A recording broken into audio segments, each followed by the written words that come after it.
are at the Yankee Stadium in New York, ready to send your way all the action in the second All-Star game for 1960.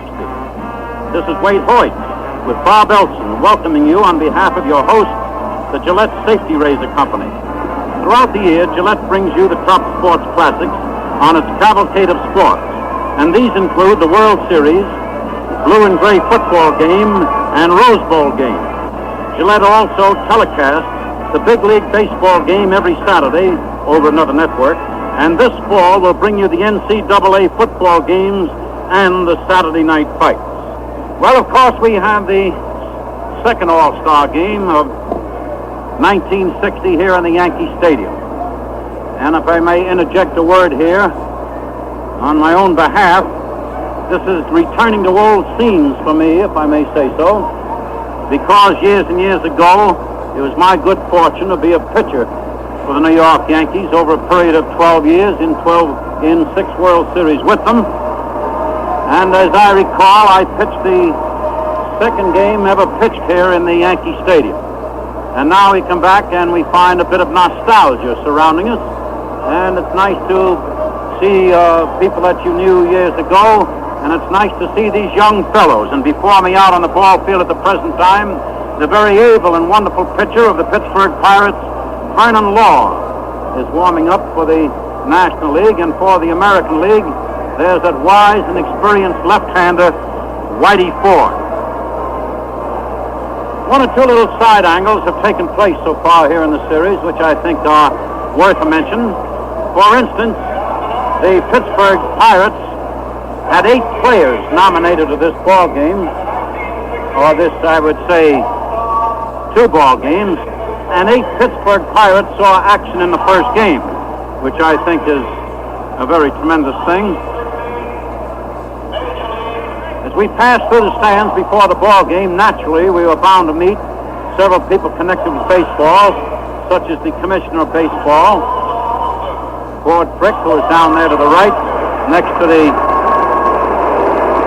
American League bench, and also Mrs. Ford Frick. And there is Will Harridge, the former president of the American League, and also Joe Cronin of the American League, who is now president. Warren Giles in the grandstand there. But all those are officials and very able gentlemen, and if we do call them brass hats, why, it is sort of a lovable term. But on the other hand, a little to the right over there, and looking very well despite his inability to walk, is Roy Campanella. And Roy Campanella looks very fine in the face and very nice of speech and is in a very pleasant humor. And now we have the National League lineup. Willie Mays, the center fielder, will lead off. Bob Skinner, the left fielder, batting second. Willie Mays, of course, of the San Francisco Giants. Bob Skinner of the Pittsburgh Pirates. Hank Aaron, the great right fielder of the Milwaukee Braves. Ernie Banks, the incomparable shortstop of the Chicago Cubs. Joe Adcock, a pillar of strength at first base. He's of the Milwaukee Braves. He's batting fifth. Eddie Matthews, who's been selected 7 times for All-Star play, batting sixth and playing at third base. Bill Mazeroski, an outstanding second baseman, is batting seventh for the National League. Del Crandall, a superb catcher, batting eighth. And Vernon Law, the pitcher. This is Law's first experience as a selected man in an All-Star game. Of course, he pitched in the Kansas City game, but he is starting this one through a special ruling by Baseball Commissioner Ford Frick. For the American League, a very clever left fielder and a very fine ball player of the Chicago White Sox, Minnie Minoso. In left field, he's leading off. Minnie Minoso leading off. Pete Runnels of the Boston Red Sox, who has proven himself certainly a very slashing hitter with a .321 average, is batting second. Roger Maris, who is very much a sensation for the New York Yankees this season. In right field, Roger Maris batting third. Mickey Mantle, famed the land over as the star of the New York Yankees. Mickey Mantle batting fourth in the cleanup spot, playing in center field. Moose Bill Skowron, known among known in baseball circles as the clutch man, and perhaps in lots of respects the key man in the Yankee attack, batting fifth for the American League and playing at first base. Yogi Berra, catching, batting sixth. We all know Yogi Berra, and there's nothing that I can add to what you already know and appreciate about Yogi Berra. Frank Malzone, an outstanding third baseman of the Boston Red Sox, batting seventh. Ronnie Hansen, the very brilliant young shortstop of the Baltimore Orioles, is batting eighth. And Whitey Ford, the cagey left-hander, a man of experience and a very tough man in a tough ball game. Those of you who kept score in the first ball game will notice that Malzone and Runnels have been exchanged in the batting order. Malzone was batting up second, and Runnels was batting down in the lineup, but they've been switched. Runnels is now batting second, and Malzone third. Nestor Shylock behind the home plate. Dusty Barguess will umpire at first base. He's of the American League. Shylock is of the American League. Barguess of the National League. Steve Honachik of the American League is at second base, and Tommy Gorman of the National League is umpiring at third base. Stevens of the American League will be on one foul line in the outfield, and Vinnie Smith of the National League in the other foul line. 38 All-Star games have been played, I may add. 38 have been played. The American League has won 16 of the 28 games, of the 28 games so far played in All-Star play. The American League has won 16, the National League has won 12. And I may add that the National League has won 8 out of the last 12. All right. Now the national anthem. RCA recording star, accompanied by Guy Lombardo and his Royal Canadians, and our national anthem.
Playing the national anthem was Guy Lombardo and his Royal Canadians, who returned to the Yankee Stadium after an absence of several years. They played the national anthem. Lombardo at the moment brought his band in from a Marine Theater at Jones Beach in Long Island. Miss Della Reese, the RCA recording star, sang the national anthem. Now over to Bob Elson, the veteran broadcaster for the Chicago White Sox and a top man in baseball broadcasting for 25 years. Okay, Bob. Thank you very much, Waite Hoyt, and good afternoon, ladies and gentlemen, wherever you're listening. The stage is set here for the second All-Star game. Will Harridge, the former president of the American League, has just thrown out the first ball. He is now the chairman of the board of the American League. And as you know, for many years, the headquarters of the American League was in Chicago. Now, Since Joe Cronin has become president of the American League, the office is in Boston. Now the American League is taking the field.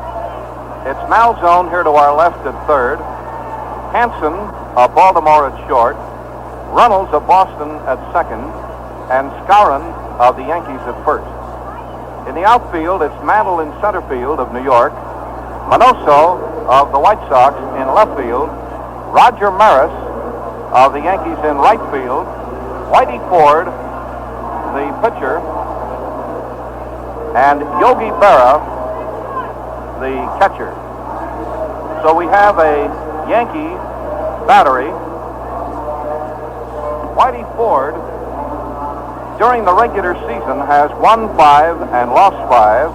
He has an earned run average of 3.09. Now, Whitey Ford has one of the best curveballs in this American League.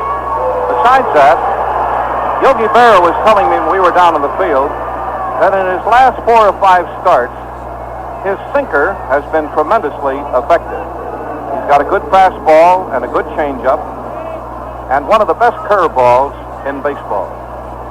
Now leading off for the National League is the center fielder of the Giants, Willie Mays, batting .353 with 18 homers, 64 runs batted in, making his 7th. Here's a line hit to left field.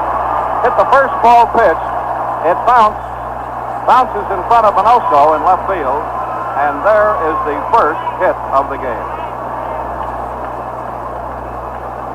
So the first hit of the ball game on the very first pitch of the ball game, and it's going to bring up the left fielder, Bob Skinner of the Pittsburgh club, batting .304, 11 homers, 55 runs batted in. He has been selected twice on the National League All-Star team. Mays has been selected 7 times. He's actually played in 8 games. So a man on first, nobody out in the first inning, and a little bit outside with that pitch right above the knees. Ball 1. Whitey Ford working on Skinner, a tall left-handed hitter. Here's a quick peg over to first base. Mays is back in plenty of time. The outfield is swung a little bit to the right, and a swing at a good slow curve and a miss. Whitey Ford uses 3 or 4 speeds on his curveball. Takes a little off, puts a little on. He, too, has always been recognized as a good control pitcher. Sidearm and a swing and a miss. And it's a ball 1 and a strike 2 count for Skinner. Second All-Star game, this one at Yankee Stadium, just underway. Willie Mays hit the first pitch by Ford and singled into left field. So he's on first base with a 1-2 count on the batter, and a swing and a pop-up in the infield near the mound. Malzone comes over, grabs the ball, and the ball bounced right in front of him and went up into the air. Malzone grabbed that ball and fired it across to the first baseman. So the National League has a runner at second base. That ball, oddly enough, it looked like a pop-up, but what happened was that it slid down right in front of the batter and bounded up in the air. But it looked, for a while, as though it was popped straight up in the air all the time. Here is Aaron, and a swing at the first pitch and a foul. So Skinner has gone out. Malzone.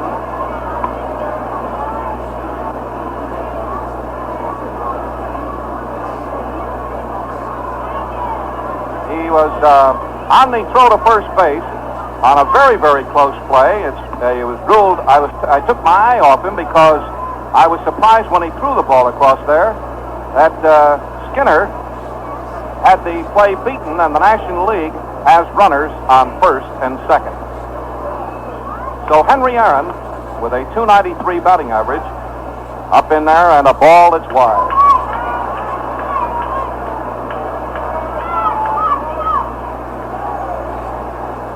So 2 hits that infield tap that looked like a little pop-up in the infield.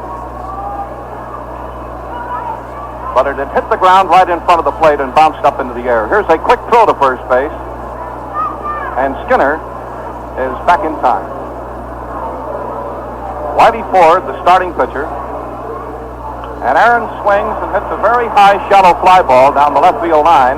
Hansen in fair territory and grabs the ball for the first out. So that was a pop-up into left field, shallow, right near the foul line, that was caught by the shortstop for the first out. And it's going to bring up Banks, the great shortstop of the Cubs. Banks batting .293 with 26 home runs and 76 runs batted in. First inning at Yankee Stadium, and a solid hit into left field and an infield hit, and the National League has runners on first and on second. Pitch to Banks. Mays going to third, and he's in there with a stolen base. That was a slow, high curveball, and Mays took advantage of it to break for third base and made it, while Skinner stayed at first. So a stolen base for Willie Mays, and National League runners at first and at third. Runners at first and third with one out. Ernie Banks up there facing Whitey Ford. A swing over a slow curve that he pulled a string on. And it's a two-strike count now on Banks, with the on-deck man, Adcock, the first baseman of the Milwaukee Braves. Remember, around the infield, it's Malzone, Hansen, Runnels, and Skowron. Runners at first and third and one away. Peg over to first base with Big Bob Skinner back there in plenty of time. Mantle is playing direct, right behind, right in line with second base. And Banks swings and lines a foul ball down the third base line. A well-tagged ball, but foul. And it hit about 1.5 feet outside the line, well down past third base. Our position here is directly behind home plate, just a little bit to the right.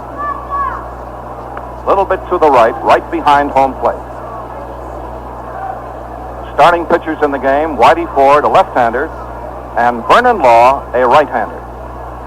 Banks batting with a count on him, strike two, swing, and a high pop-up right near the mound. Here is the first baseman, Skowron, coming down between the plate and the mound, and he takes the ball for the second out. So that was a very, very high infield fly between the pitcher and the catcher, and Moose Skowron came down to take it for the second out. That's going to bring up Adcock. During the regular season, Adcock, the first baseman of the Milwaukee Braves, is batting .313 with 13 home runs and 48 runs batted in. So the National League is still threatening.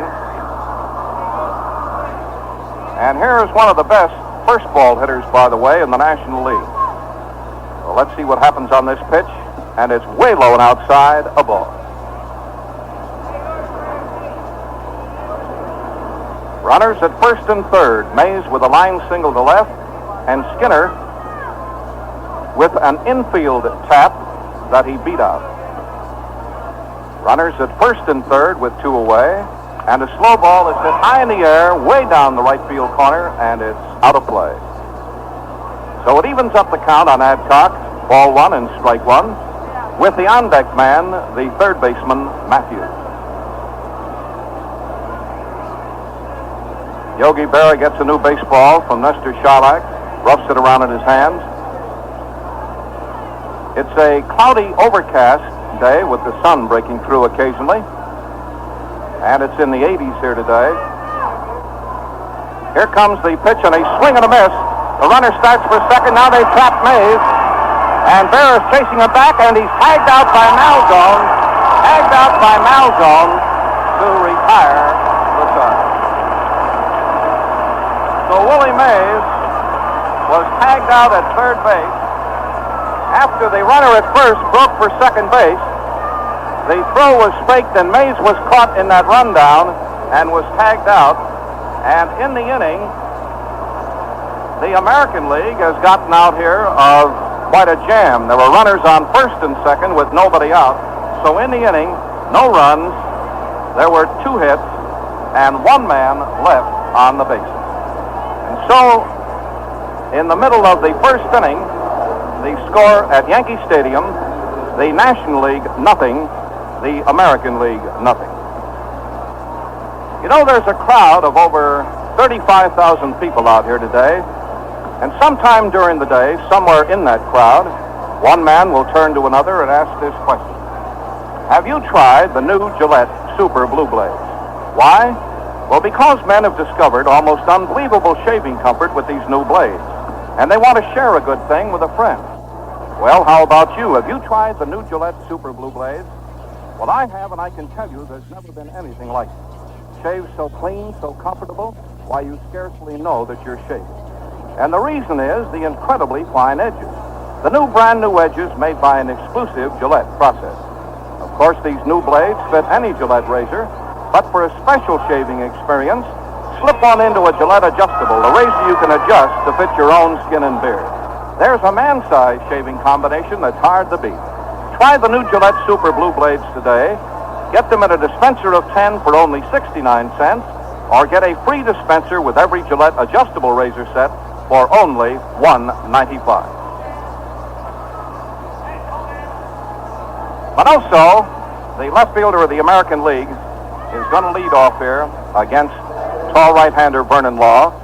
And the first pitch hit the outside corner. Now they rule that as he backed away, that ball just ticked the bat, and it's a foul strike.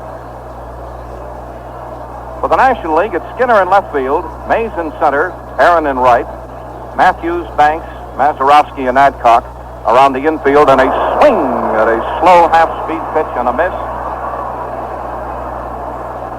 Vinny Minoso went all the way around, trying to give that one a ride.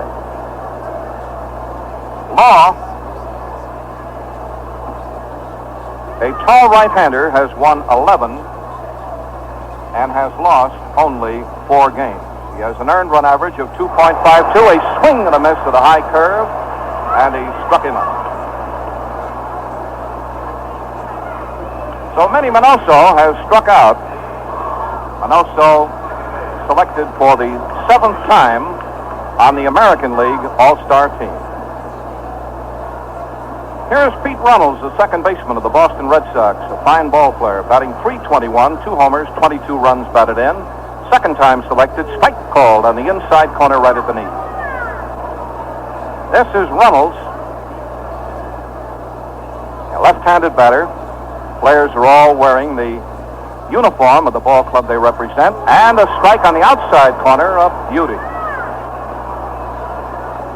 So a called strike and a 2-strike count on Runnels. The on-deck man is the right fielder, Roger Maris, and here is a sinker that's down a little bit, and a ball 1 and a strike 2 count.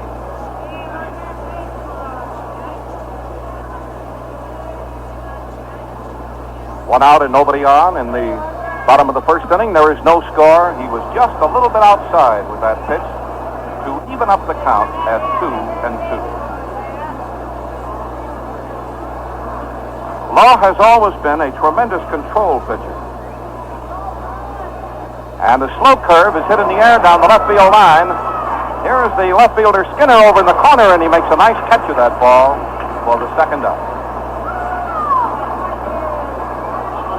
That was a fly ball hit down into the left field corner and caught down there by Skinner for the second out. That's going to bring up Roger Maris, who's having a marvelous year for the New York Yankees. .320 batting average, 27 runs batted in, or 27 homers with 62 RBIs, and selected for the second time on the American League All-Stars. He hits a high pop fly down the left field line. Third baseman, shortstop, they're all chasing the ball, but it curves over into the stands that parallel the third base line, and it's 1 strike for Roger Maris. Mantle is in the on-deck circle. He's batting in the cleanup slot. Nestor Shylock of the American League is the umpire back at the plate. So he's working balls and strikes for the first 4.5 innings. Here's a pitch down a little bit too low, and a ball. It's 1-1 on Maris. First inning at Yankee Stadium in the second All-Star game of 1960. The starting pitchers are Ford and Law. There is no score in the game. Swing and a very high, shallow fly ball into right center field. Willie Mays is over, waiting for the ball, and he takes it to retire the side. So it was a case of 3 up and 3 down. No runs, no hits, no errors, nobody left. And at the end of the first inning at Yankee Stadium, the score, the National League nothing, the American League nothing. Say, do you want a pen that you can depend on? You want a pen that writes and writes and writes and never lets you down? Well, then you want a Papermate Capri Mark III. Now, the Mark III positively will not skip over handprints, fingerprints, grease spots, you name it. It won't even skip over a smear of butter. And the Papermate Capri Mark III is guaranteed, unconditionally guaranteed. If it doesn't perform, we'll replace it. Each Capri Mark III has Papermate's exclusive Texas refill, a jumbo ink supply. And each Capri Mark III is solid, handsome, kept in shining chromium. The barrel is of tough tenite in your choice of 5 colors. So for dependable writing, take a tip. Look for the twin hearts on the clip. Get the Papermate Capri Mark III, just $2.49 at. For the National League, in the top of the second inning, it's going to be Joe Adcock. Real good right-handed hitter, and a fastball is outside above the waist, ball 1. He's batting .313, 13 homers, 48 runs batted in. Big, tall fellow wearing number 9. Now the plate umpire wants to take a look at the ball. Berra calls for and shows to him. The on-deck man, also from Milwaukee, is Matthews. And the pitch to Adcock is lined, a base hit into, there was a beauty, a nice base hit into left center field.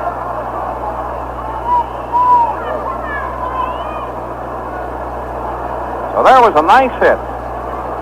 And that is hit number 3. Hit number 3 for the National League. The American League has none as yet.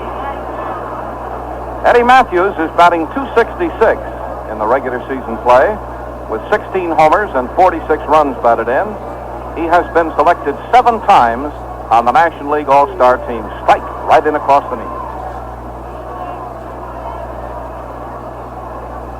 In the first inning, Mays singled to lead off, and now Adcock is singled to lead off in the second inning. No score in this ball game. National League batting in the top of the second, and a fastball, a swing and a miss, and it's strike 2. On deck is Mazeroski, the second baseman from the Pittsburgh Ball Club, kneeling off to the left of the plate. National League having the dugout behind third, and the American League here to our right behind first. Left-hander Whitey Ford against right-hander Vernon Law. The pitch to Matthews, outside. Between the knees and the waist, but well outside the strike zone. And a ball 1, and a strike 2 count. Matthews, number 41. Here comes the pitch to him. It's low and away. Yogi Berra had to get down to block that one from getting by him. And it's a ball 2. And a strike 2 count. Hardly any wind at all here today. Flag on the pole in center field, just moving about occasionally, so the wind is not going to be a factor. Whitey Ford with a 2-2 count on Matthews. Down low, way outside. A ball 3 and a strike 2 count.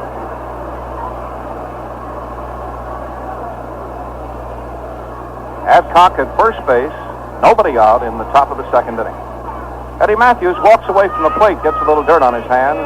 Now he's up in there again, that red 41 on the back of his uniform. Well-built athlete. Here's the pitch to him, and a high foul is out of play right over the dugout behind third base. And the count remains the same. Ball 3, strike 2.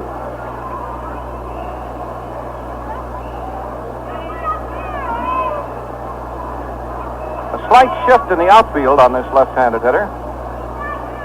Swung around to the right. Here comes the big one. Runner going. Here's a long blast. It's going. It's gone. A home run. Here was a wallop into the right field stand by Matthews. A homer. It's scoring Adcock ahead of him. That is the 4th National League hit of the ball game. And the National League has gone out ahead in this ball game now by a score of 2-0. There was no doubt about where that ball was going to land. And that is the 3rd home run in the 2 All-Star games for the National League. As you remember, Banks hit one, and Crandall hit one at Kansas City. Here's Mazeroski on a swing and a foul. Mazeroski, batting .249, has 8 homers and 38 runs batted in. He has been selected 3 times on the National League All-Star team. And the pitch by 4 to him is a high curve that hung up there, and it's 1-1. I was talking with Mazeroski down in Florida during the spring games, and he said that this winter he had gone on a rather rigorous diet. He really was in good shape, and I notice he's having a very fine year. A slow one is low and outside, and a ball 2 and a strike 1 count. So in the top of the 2nd inning, Adcock led off with a base hit, and Matthews homered deep into the right field stands. A very, very solid blow, well up in there. Here's a swing and a high foul to the right of the plate. Berra's over. He's cracked under the ball, and he takes it for the out. That's one away. Mazeroski with a high foul to the right of the plate that Berra had ample time to get under. And it's 1 away. Frank Larry, a right-hander with the Detroit Ball Club, is warming up for the American League at this point. And here's Crandall, the catcher. He has been selected for the National League 6 times. The first pitch to him a ball. He's batting .237 with 12 homers and 35 runs batted in. National League is out in front 2-0 in the top of the 2nd inning. And a swing and a tap toward the shortstop. Hanson up with the ball. Here's a peg to first, and he's out. 2 away.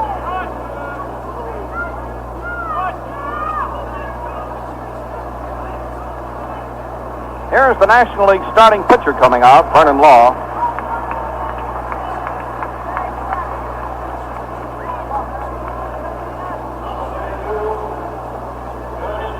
Here is Vernon Law, number 32, approaching the plate from the left here.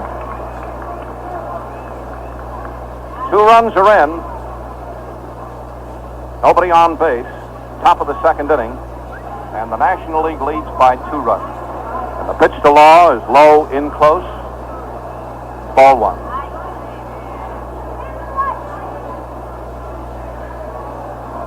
Left-hander Whitey Ford. Into the windup again, and a swing and a ground ball right at the second baseman. Pete Reynolds fumbles, recovers, throws. He's out at first to retire the side. So in the inning, the top half of the 2nd, there were 2 runs, 2 hits, and no one left on the base. And so fans, at the middle of the 2nd inning, the score at Yankee Stadium, the National League 2, the American League nothing. You know, you have to go way back to 1939 to find the last All-Star game played here in Yankee Stadium. And what stars glittered in the lineups? Names like Mellott, Hack, Medwick, Dickey, Rolfe, DiMaggio. Over all of those 21 years since then, there's been only one standout in the shaving field, and that has been Gillette. And the reason is Gillette is always improving their product. Today they have their greatest razor ever, the 195 adjustable razor. This amazing razor lets you pick the degree of edge exposure and angle to suit your personal combination of skin and beard. A micrometer dial on the handle makes it possible. Dial one way, the blade exposure increases. Dial the other way, blade exposure decreases. You have 9 choices of setting, and one is just right for you. Included with your razor is a supply of new Gillette Super Blue Blade, the blade with an edge so keen you hardly know you're shaving. Here is comfort that no other method of shaving can match. A radically new process developed by Gillette makes it possible. Try Gillette Super Blue Blade. A dispenser of 10 costs only 69 cents. Or a supply comes with a Gillette adjustable razor at $1.95.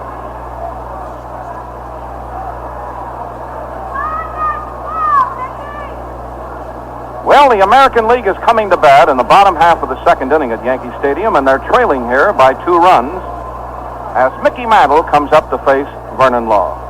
Mantle batting .274 in the regular season with 20 homers and 45 runs batted in, has been selected 9 times for the American League All-Stars. First pitch of ball just a little bit outside.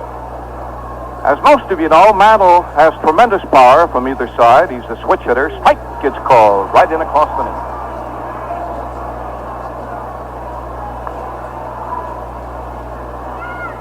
Mickey Mantle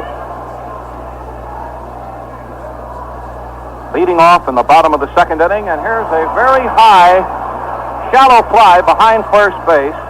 Adcock is in fair territory and takes it for the out. He caught that ball about 35 to 40 feet behind first and about 2 feet in fair territory. 1 out. That's going to bring up the first baseman for the American League, Moose Skowron. Skowron is batting .316 with 13 homers and 56 runs batted in. Has been selected 4 times. Swing and a foul. It's back here to the right, and it's out of play. The National League leads on a 2-run homer in the top of the second inning by Eddie Matthews. And the American League against Law still looking for their first hit. Here's a swing and a smash, a base hit right through the body. Skowron smashed one on the ground right past Law, and that is the first American League hit. It's going to bring up Yogi Berra, who has been selected 13 times for the American League All-Star team. Batting .291, has hit 8 homers this year and has 29 runs batted in. Man on and 1 out. And a fastball in right across the knees. Strike call. Larry Berra, Moose over at first base, and 1 out in the bottom of the second, and a swing, and he tried to check that swing. He tipped that ball foul, and it bounced out in front of the plate, and the plate umpire is out there, and he picks the ball up and throws it out of the game. So Law has Berra in the hole with 2 strikes on him. Skowron at first base, 1 away. We're in the bottom of the second inning. Law and Ford, the starting pitchers. Just missed a little bit outside with that pitch as he tried to hit that outside corner right about at the knee. And it's a ball 1 and a strike 2 count for Berra. The outfield is swung a little bit to the right, with the right fielder Aaron playing deep. Here's a ground ball to the pitcher, back to second base, out, back over to first, out, and a double play. A double play from Law to Banks to Adcock, the pitcher to second base to first, and that is the first double play. And in the inning, there were no runs, 1 hit, and no one left on the base. So fans, at the end of the second inning here at Yankee Stadium, the score, the National League 2, the American League nothing.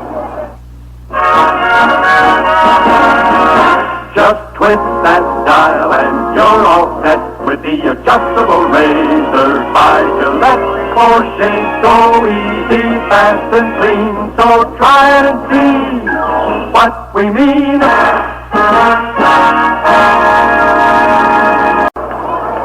Now, we're going to pause 30 seconds for station identification.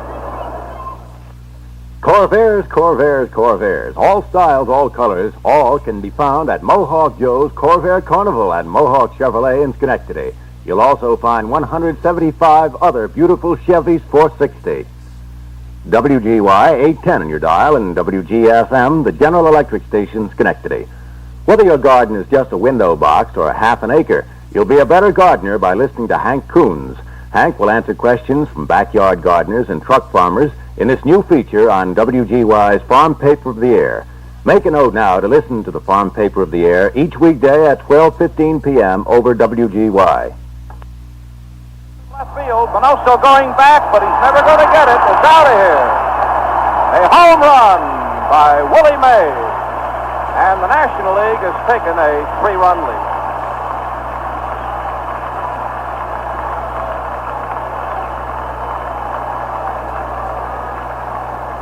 So Willie Mays hit one deep into left field, a poke of about 365 to 70 feet. Minoso went back, but there was no going any farther. He had backed up against that screen in front of the seats. And now here is Skinner, and that pitch a little bit off the corner at the waist, a ball. So the National League, 3 runs, 5 hits. The American League, no runs, 1 hit.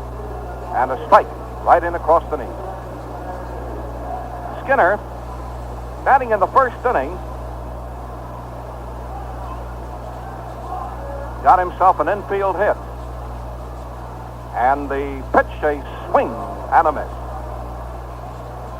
And the first inning, the ball that he hit slid down and hit right in front of the plate and bounced up into the air to the third baseman. It looked like a pop fly.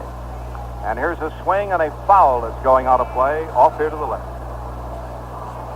So Willie Mays has been at bat in the 2 All-Star games 6 times and has 5 hits. 2 singles, a double, a triple, and a home run. Here's the pitch to Skinner. It's low and outside with that crossfire. Got it into the dirt. And a ball 2 and a strike 2 count for Bob Skinner. Skinner, a big, tall, rangy-looking boy, having a fine year with the Pirates. Batting in the number 2 spot in the lineup, and a swing and a high foul going into the upper deck behind third base. So the count remains at 2-2 with nobody out in the top of the third inning and a run in on Mays' home run. Here's the pitch to him. Strike 3 call right across the way.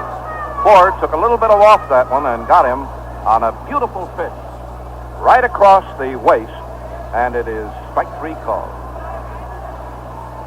So that is the first strikeout for Ford, and it's going to bring up the right fielder of the National League, Henry Aaron. Aaron popped out to Hansen the first time up, a little bit low with the first pitch to him. Ball 1.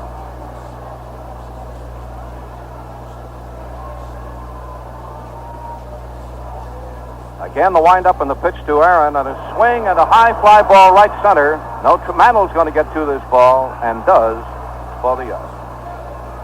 Aaron flied to Mantle in right center field for the second out here in the third inning, and here is Banks, who popped out the first time out.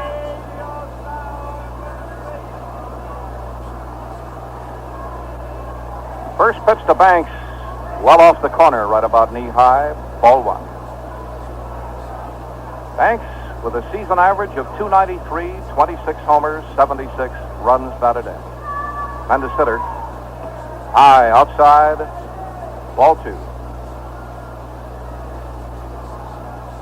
So the National League picking up 2 in the second inning to start the scoring, and a run here in the third inning on Mays' homer.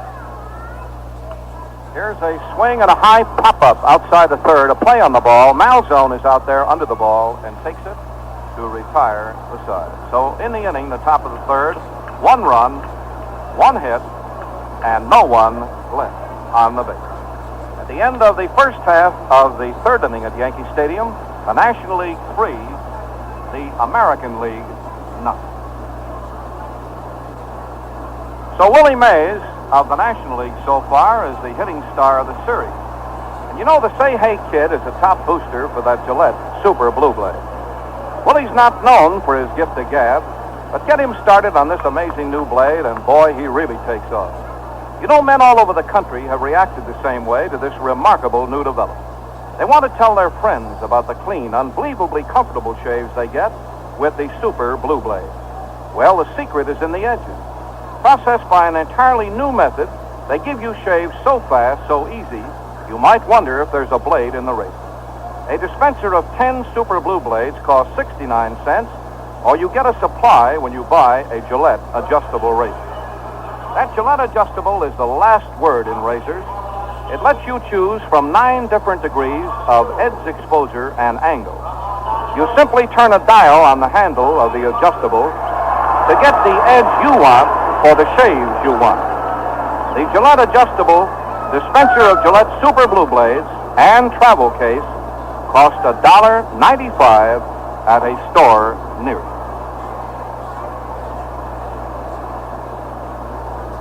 We're getting a new pitcher for the National League, and it's Johnny Podres, who has won 8 and lost 6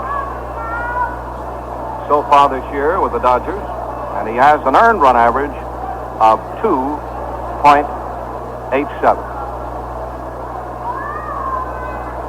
So Johnny Podres, who's appeared in 19 games this year for the Los Angeles Dodgers,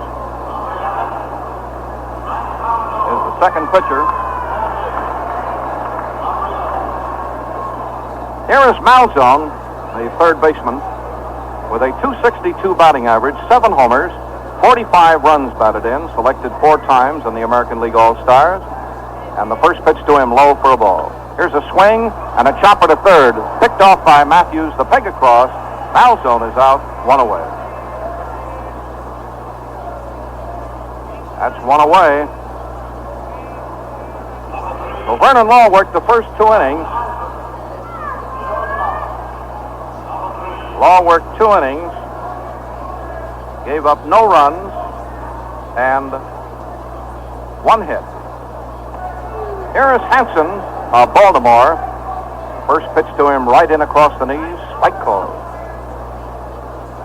Hansen batting .254 with the Orioles, 9 homers and 51 RBIs, a base hit to center field.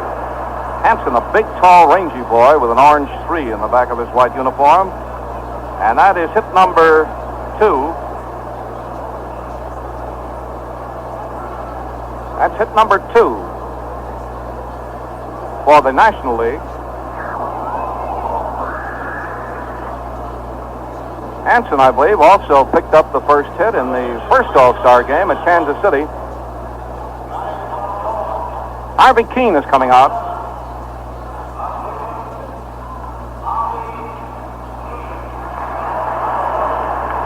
Here is Harvey Keene coming out. Keene is batting .291. Years has been one of the top hitters in the league. He has a slightly pulled muscle, by the way, in one of his legs. A ball, it's low, ball 1.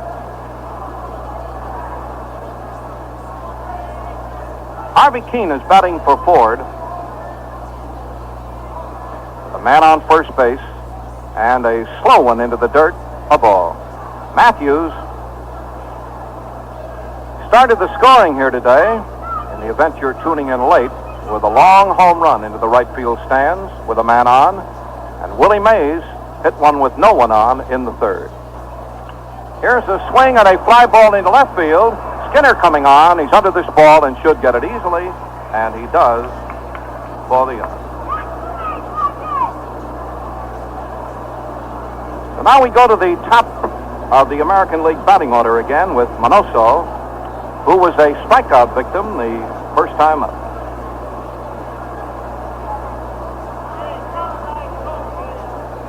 Here's Minnie Manoso stepping into the batter's box at Yankee Stadium with Hansen on first, 2 out in this bottom of the third inning. Takes one in the dirt, a ball.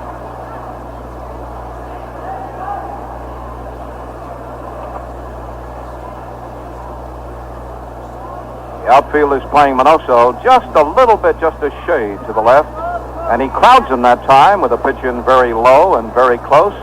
And many have to jump out of the way. It's ball 2. Matthews at third, Banks at short, Mazeroski at second, and Adcock at first. Minoso batting, it's low.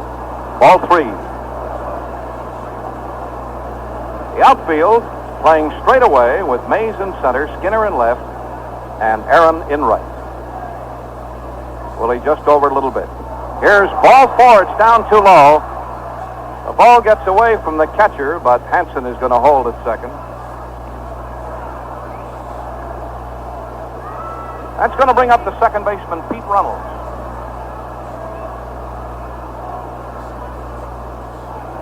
Here's Pete Runnels stepping into the batter's box. He had a very, very high average a few weeks ago. Now he's batting around 325. But has been one of the American League's tough hitters for years. First pitch to him is a little bit off the corner, right about at the letters, and it's ball 1.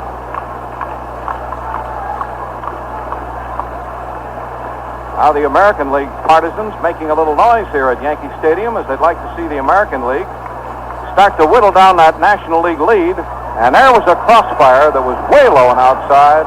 It's ball 2.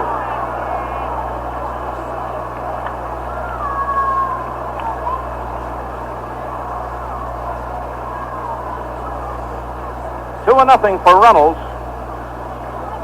The on-deck man is Roger Maris. And that's outside at the letters, ball 3. A wide one now would load the base. Eddie Matthews comes over from third to say something to Padres, who throws that ball out now and gets a new one.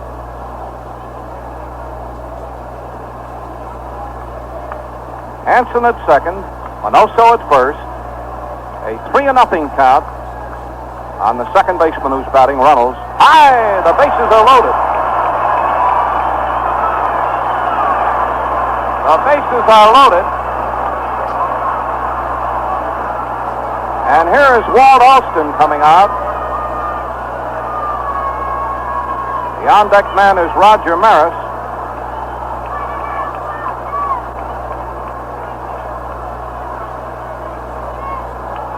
So now there's a conference going on out in the center of the diamond with Crandall, the catcher, Padres the pitcher, and Walt Alston, the manager of the National League All-Star team. Now Sharlock, the plate umpire, breaks it up. So here is Roger Maris coming up for the American League with the bases loaded. 2 out. Hansen on third, Minoso on second, and Runnels on first in the bottom of the 3rd inning. So a big moment of suspense with the American League having a real chance to get back into this ball game. And Maris, one of the American League's great hitters, up with the bases loaded. The pitch swing, and a very, very high infield fly out in front of the plate. The catcher under the ball and takes it to retire the side. So Crandall got out about 12 feet in front of the plate, a little bit up the third base line to grab that ball and to retire the side. And in the inning, there were no runs, 1 hit, there were 2 walks, and 3 men were left on the base. And so, fans, in the second All-Star game at Yankee Stadium, at the end of the 3rd inning, the score, the National League 3, the American League nothing.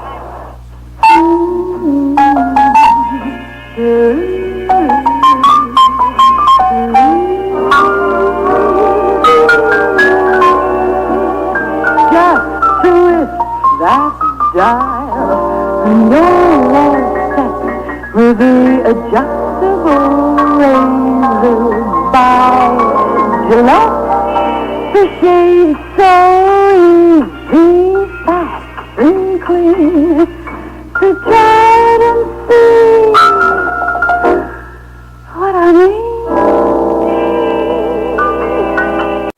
Early Wynn is walking into the center of the diamond.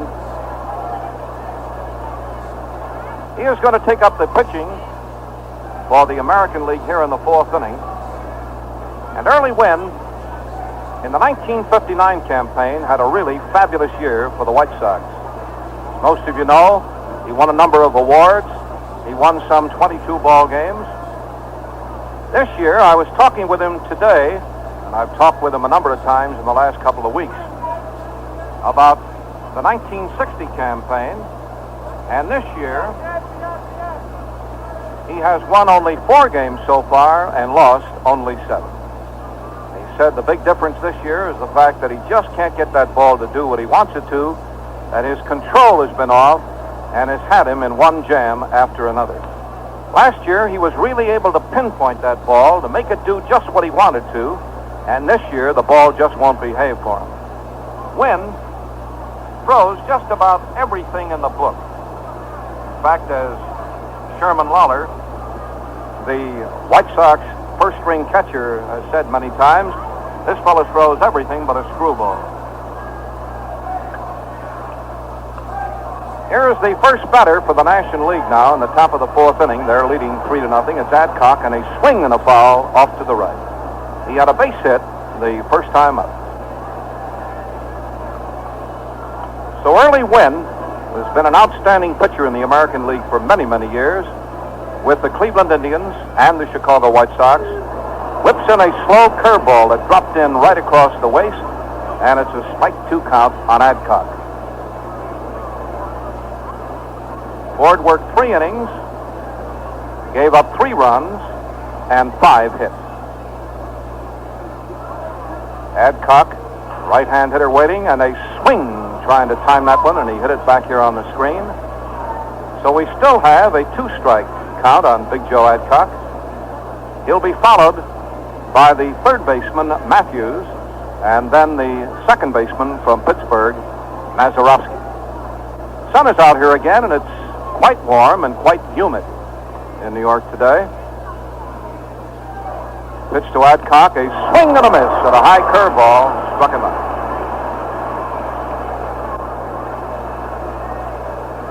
That was a high half-speed curveball, and he struck him out. Here is Matthews, whose 2-run homer in the second inning put the National League out ahead. Then Mays followed with a home run in the third inning, and that represents the scoring, those 2 blows, the National League leading 3-0. Back in the first All-Star game in 1933, a homer by Babe Ruth was the highlight of that particular game that was played at Comiskey Park in Chicago. Slow curve and a fly ball to right. Matthews playing, Mantle playing him just right, had to move only a foot for that drive.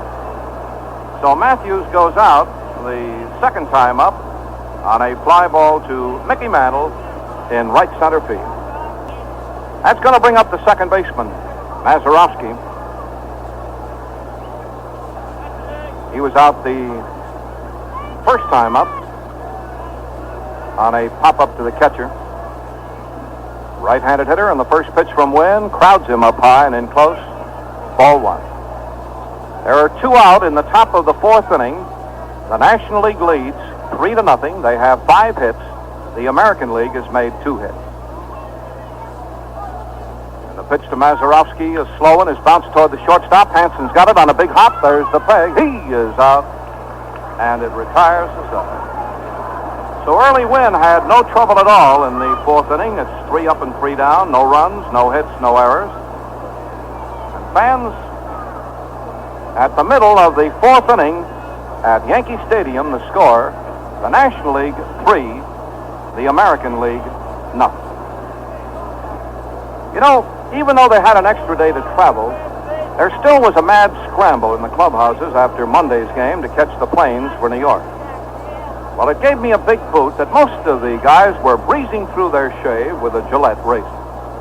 By the way, quite a number of them think these foamy-type creams are really tough. Well, that figures. Today, more men use them than any other type of shaving cream. You know, you can't beat that Gillette foam. Fast and convenient, you said it. Press the nozzle, and there you have it, rich, creamy leather. So rich, in fact, that a little goes a long way, so you save money. Foamy also contains K34, the antiseptic that destroys harmful facial bacteria.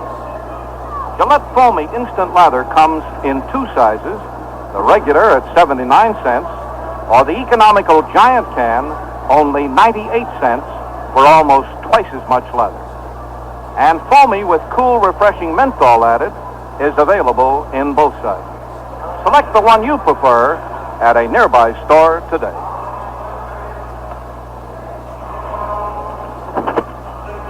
We interrupt our Gillette All-Star broadcast to bring you a news bulletin from the NBC convention headquarters in Los Angeles.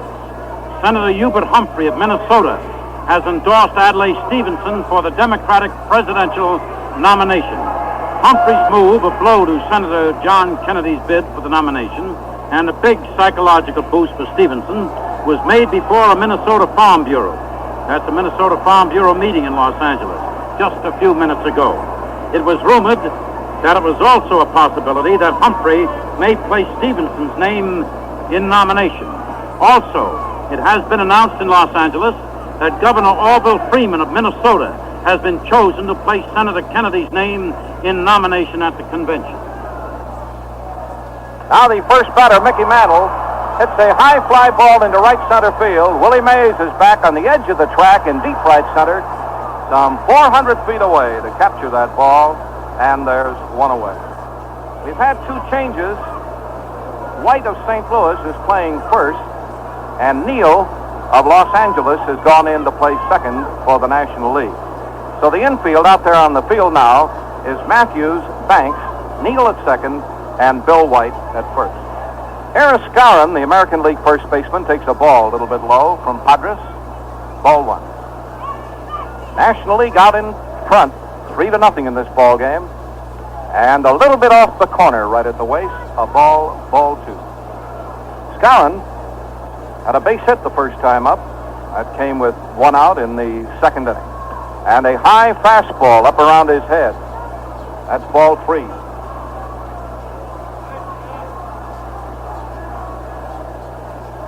One out and nobody on. Here's a ball that just missed at the waist, and that's a base on ball.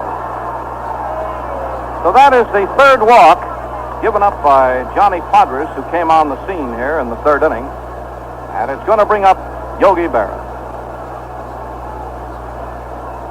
Yogi came up in the second inning for his first time up today and hit into a double play.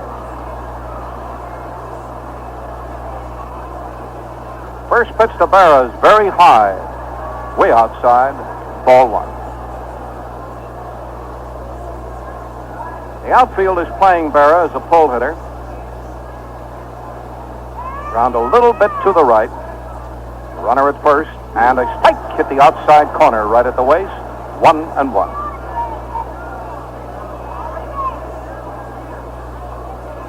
Remember the two changes, Neal at second base, Waite at first base. Berra slow and way up high, way over his head, and a ball two and a strike one count.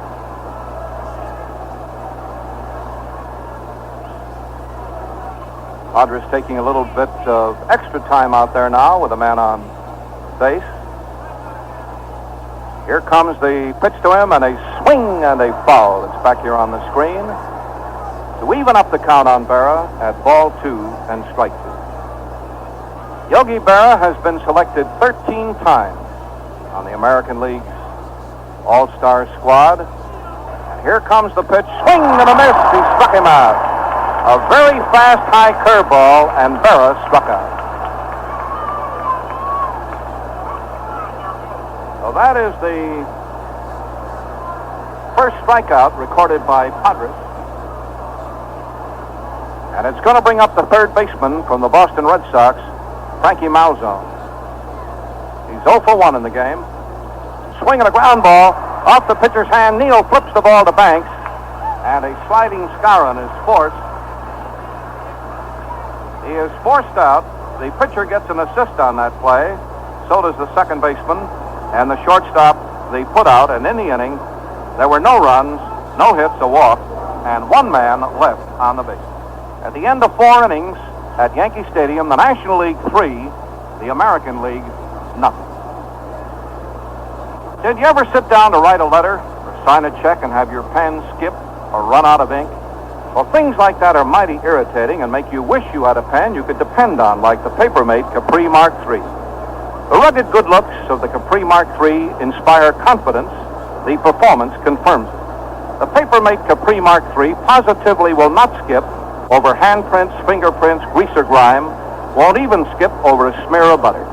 The Capri Mark III has Papermate's exclusive Texas refill, a jumbo ink supply. And dependable writing performance is guaranteed, unconditionally guaranteed. If your Papermate Capri Mark III doesn't perform, well, we'll replace it. So get the dependable pen, get the Papermate Capri Mark III, just $2.49 at stores. And now from Yankee Stadium, we will pause 30 seconds for station identification. Pay up your old bills with a low-cost insured personal loan from State Bank of Albany. Have a real carefree vacation. See the State Bank folks. You'll be glad you did.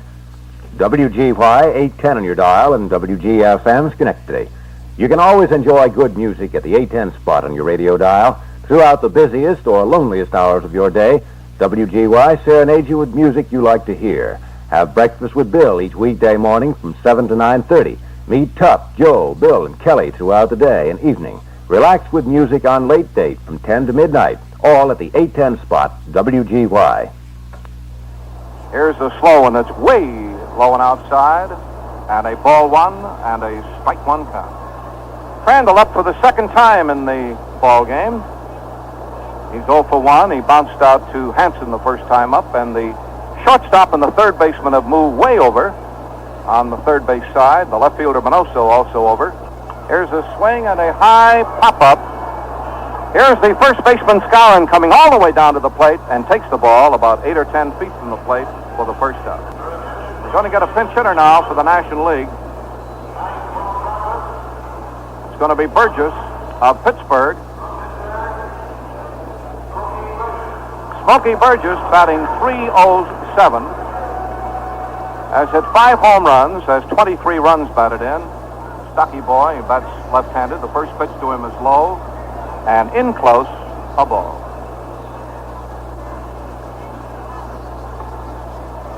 He's batting for Padres, and a swing and a foul. It's back here to the left, out of play. The runs were scored, 2 in the second inning and 1 in the third inning by the National League. The ball game is now in the top half of the 5th inning, and the National League leading 3-0. Early win, the second pitcher for the American League Flyers, but that high slow one hung up in there, and it's a ball 2 and a strike 1 count for Burgess.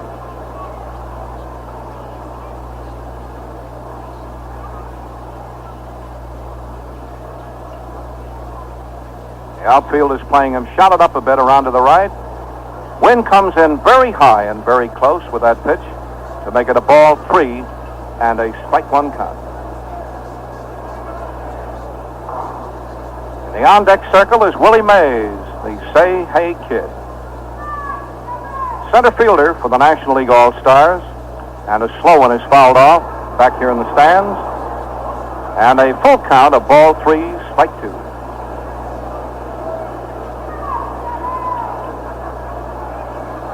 The American League starting infield is still in there. Malzone, Hansen, Runnels, and Skowron. The starting outfield of Benoso, Mantle, and Maris. Burgess looks, swings, and he misses, striking out. He kicked that ball, but Berra held it, and he struck him out. That is the second strikeout for early win. Here's a big hand for Willie Mays.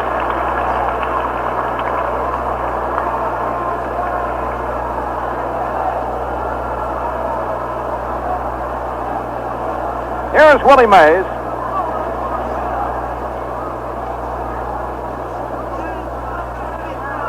First pitch is low and away, a ball. He singled to left the first time up, and the second time up also, as the leadoff man, that was in the third inning, he hit a very high fly ball deep into the left field seats for a home run. when swing at a very high foul, and maybe a play on this ball outside of first. Scowling over, he's under the ball, and he takes it to retire the side. And so in the top of the fifth inning for the National League, it's a case of 3 up and 3 down, no runs, no hits, no errors. And at the middle of the fifth inning at Yankee Stadium, the score is still the National League 3 and the American League nothing. You know, most of these All-Stars receive quite a bundle of cash for their efforts during the year. Men like Crandall, Mays, Aparicio can pretty well afford any razor on the market. Well, then it should mean something when their choice is the Gillette Adjustable. We believe it's the finest razor made, and it costs only $1.95. Have you caught up with the convenience of the Gillette Adjustable razor yet? It has a micrometer dial on the handle that lets you select the edge exposure and angle that's just right for your skin and beard. Now, there are 9 different choices. Turn this dial to the left, you decrease exposure. Turn to the right, you increase it. You can't miss, and it takes no time at all to find the exposure that is just right for you. Included with every Gillette Adjustable is a dispenser of those amazing new Gillette Super Blue Blades. Wait till you try them. You shave slick, quick, with comfort, well, like you've never had before.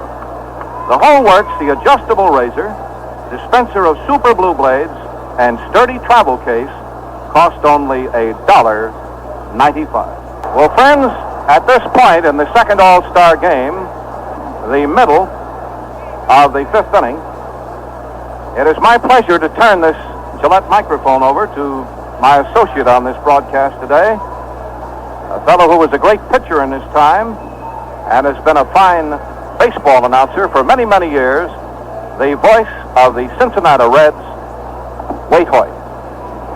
Well, thank you, Bob. And we have a very interesting ball game here at the Yankee Stadium. The National League is leading 3-0, but you never can tell about these ball games. As witnessed yesterday, a base hit here or there, and the American League would have been right back in it.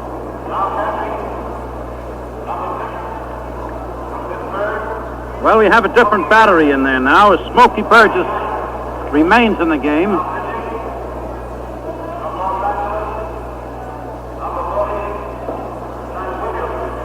Smokey Burgess, the catcher, remains in the game and will continue to bat ninth. Stan Williams, the big, hefty fastball pitcher of the Los Angeles Dodgers, will start the pitching in the bottom of the fifth inning. Williams is a big fellow. He has lots of stamina. He can throw the ball hard, good speed, and a little bit tough out there in the pitcher's box when he has to be. He injured his hand the other day, I understand, in some type of a domestic accident, and he didn't get to pitch in the first game at Kansas City. But he says he's okay now, and the first batter to face him will be Ronnie Hansen of Baltimore. Hansen has 1 hit in 1 turn. Hansen had a single back in the third inning. Hansen, this young man from Baltimore, a very young fellow, and the youngest of the American League squad, reminds, if you are a National Leaguer listening, it reminds you somewhat of Marty Marion of the old days. He has that type of build, slender, wiry, and a man evidently that can go very far to his right and left. The testimonials are that the fellows like the ball players think a great deal of him, and that's the richest testimony of all. Hansen now up the plate. Williams cut loose with a low one, and it's ball 1. That was downstairs. 1 ball, no strike. Pitch made again. There's a line drive in the right center field, and Hank Aaron dashed to the right, made the stop with 1 bounce, and Hansen is on there with another hit. That young man fears no one, does he? He steps right up there, and this is Nellie Fox coming up there now, the very bright star of the Chicago White Sox. He is batting for teammate Early Wynn. Nellie Fox, who long has been considered by everyone one of the great ball players in the business.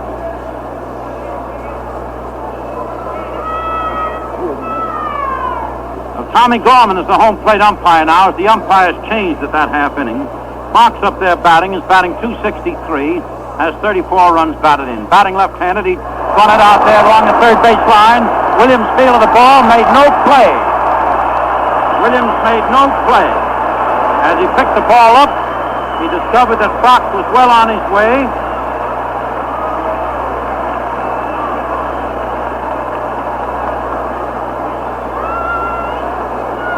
And so the American League is trying to do something about that 3-0 lead.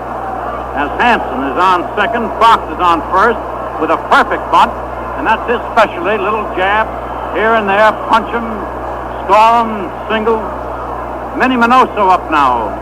Minnie struck out in the first inning, and he walked in the third. Minnie Minoso.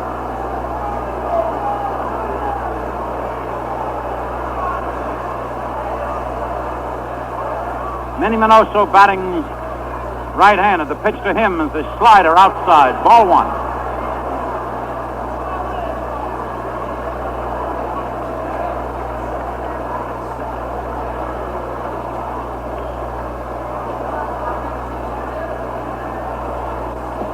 Williams hesitates.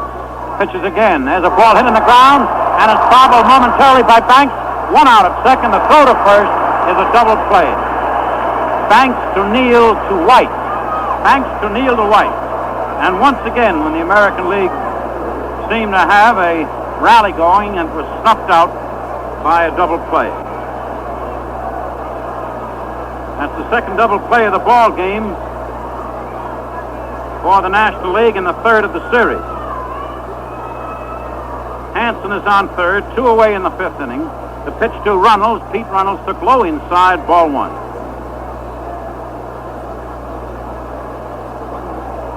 Pete Runnels, he flied out to left field in the first inning. He walked in the third inning.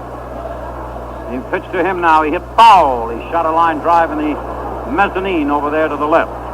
The National League sitting between third and home, the American League between first and home. The changes in the umpires: Tommy Gorman behind the home plate, Les Shylock at first base, Dusty Barguess at second, and Jim Honachik at third. That's the changes in the umpires. So the count on Runnels, 2 balls and a strike, 2-1. This fellow has come along fine in the American League, and he's really a feared batter. Batting left-handed. Williams pitches. He's low inside, and that is ball 3, 3-1. And so Runnels has him in a hole, and he took a peek at Tony Cuccinello, the third base coach, for the hitter-take sign.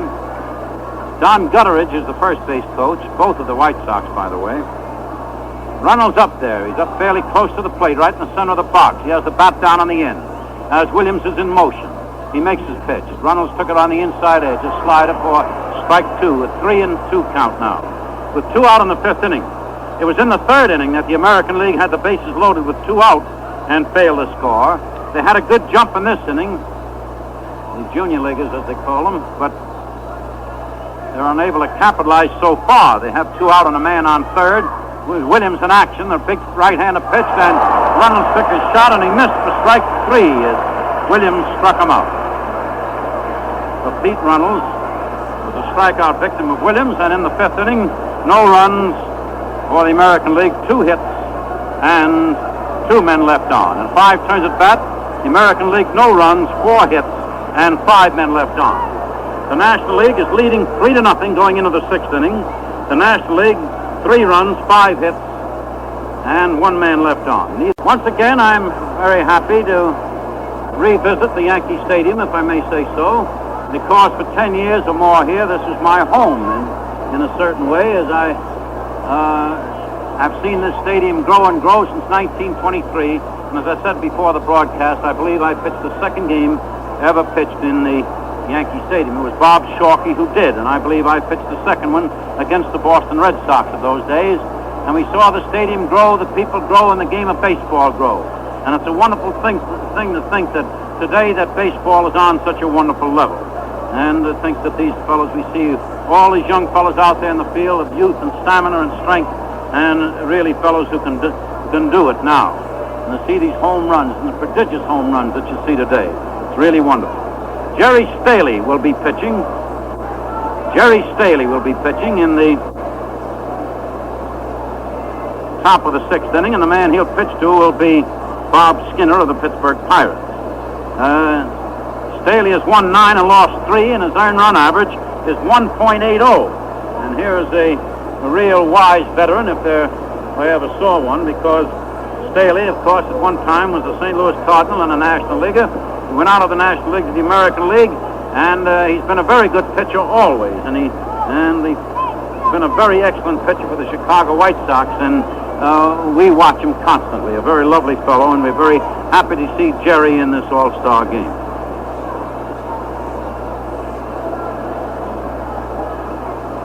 Bob Skinner, he has 1 hit and 2 turns. He singled in the first inning, and he took a third strike, a called strike, in the third inning with Jerry Staley, the right-hander, pitching. He got the pitch outside. Ball 1. That was sort of a fastball. 1 ball, no strikes.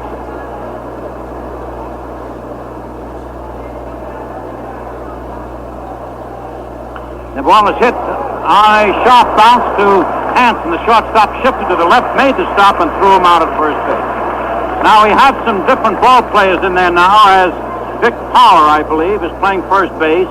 Power at first base for the American League. Nellie Fox at second. Hansen still at short. And there's Frank Malzone at third. Minoso still in left. I think Lala catching. The ball is bouncing the ground down there by Aaron. And Malzone made a fine stop to his left and threw him out at first base.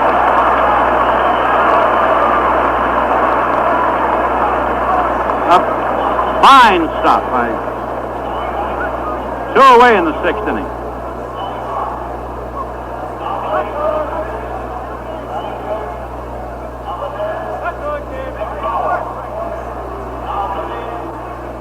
Staley pitched, and it's strike 1 as Banks had a cut at that, and he missed. No balls, 1 strike. Banks popped up in the first, and he fouled out in the third.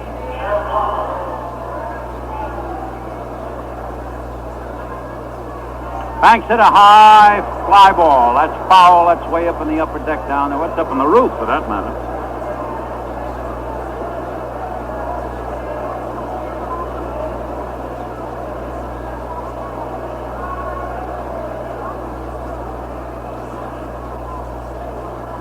Staley pitched again as a ground foul, rolling over into the National League bench situated between third and home. No balls, 2 strikes, nothing in 2, and the National League leads today 3-0 in the top of the 6th inning here at Yankee Stadium.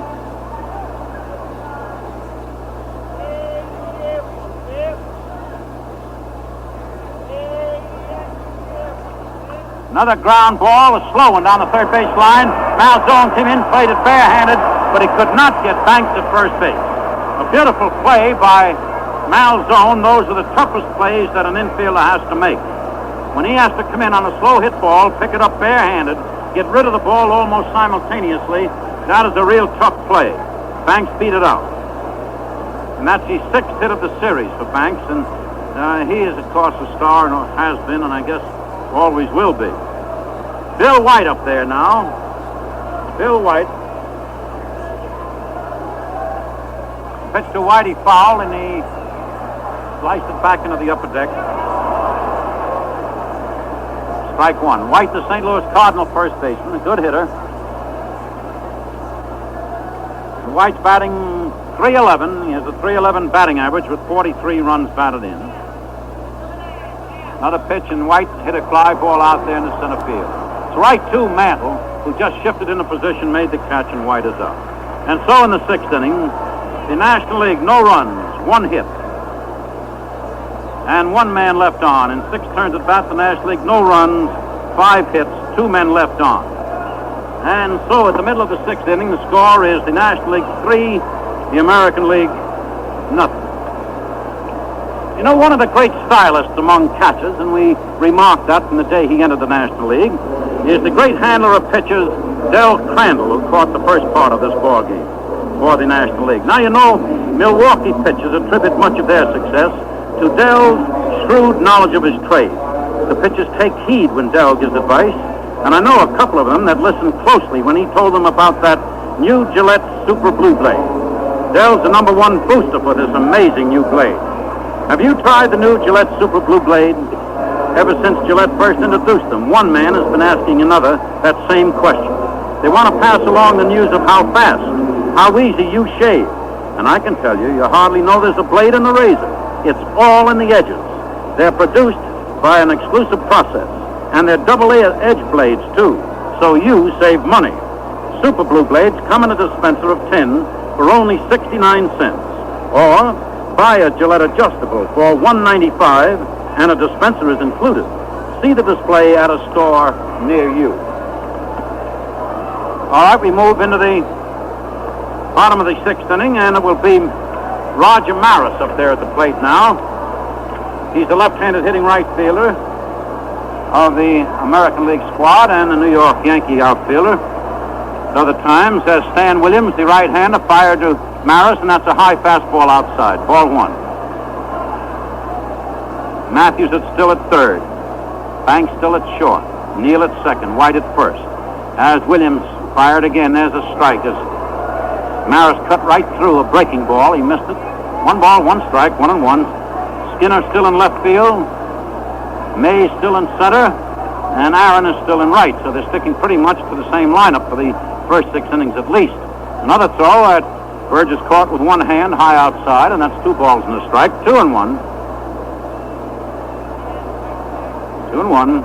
Maris is one of the real stars to come across the scene this year. Strike 2 as he took a cut at that and missed. 2 balls, 2 strikes.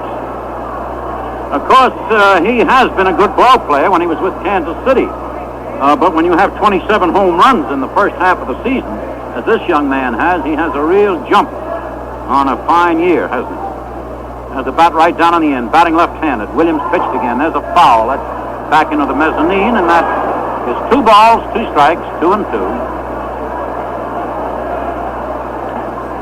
2-2.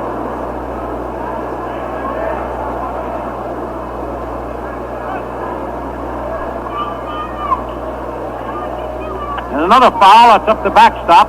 Still 2-2.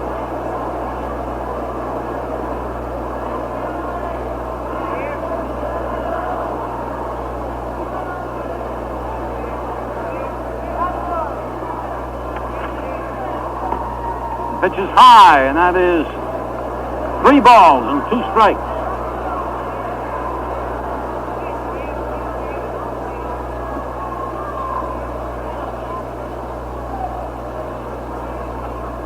With Williams working again, he pitches. There's a foul ball. That's into the grandstand over there to the left and out of play. So still a 3-ball, 2-strike count. This is the bottom of the 6th inning. The American League so far, in 5 turns at bat, no runs and 4 hits. The National League in 6 turns at bat, 3 runs and 5 hits. Yes.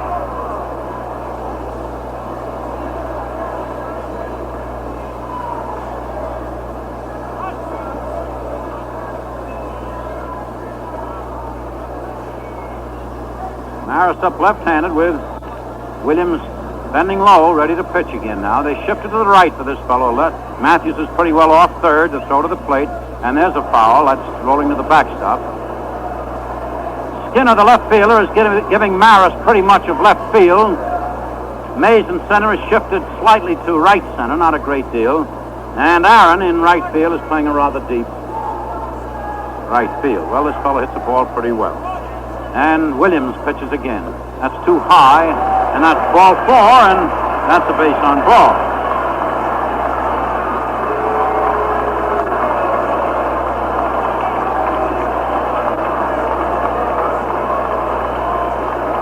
So Mickey Mantle is up there now.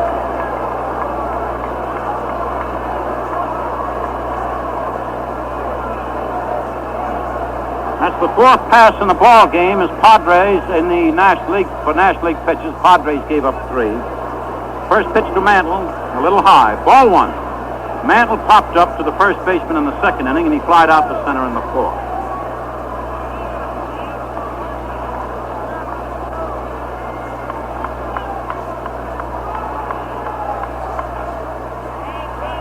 Williams worked again. Mantle took it low inside. 2 balls and no strikes.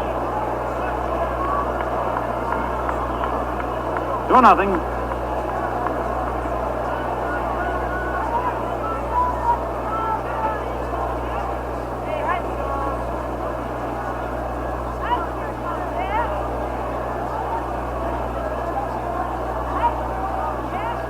2-0. The throw is made, and that is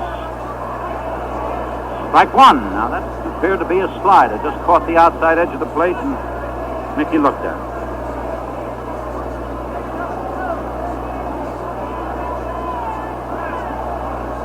Two and one on Mantle, batting left-handed. They play him around to the right, too. They know that he's trying to go for that wall, I guess, or the open spaces of the right field pavilion.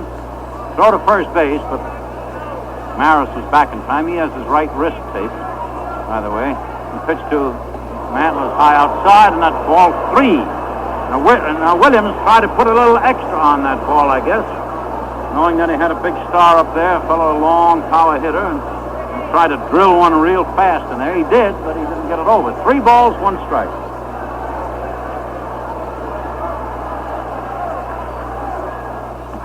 That's strike two. There's a throw to first base. Maris slid back safely. Burgess cut a throw down there to Bill Waite, but Maris on first is alert. He slid back in.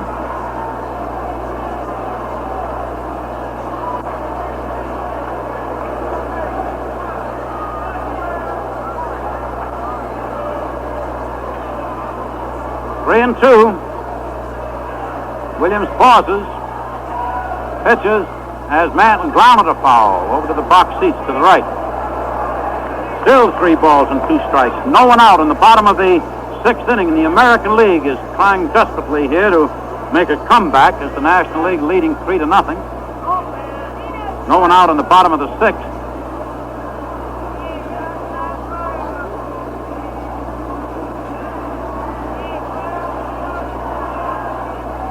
Williams worked again. There's a high foul back into the upper deck. Still a 3 ball, 2 strike count.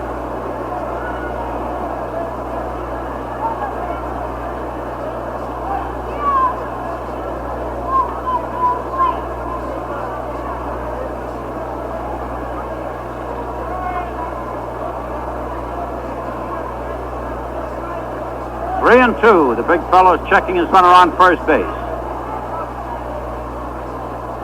Williams pitched. Right in there, strike 3 as Mantle took it and was called out on strike. That's Williams' second strikeout. So Maris is still at first base, and this brings up Vic Power. Power is batting .310. .310 for Power, and he has 40 runs batted in. This Cleveland first baseman is a real good ball player. He means a lot in any lineup, and he's really a threat whenever he steps to the plate. Batting right-handed.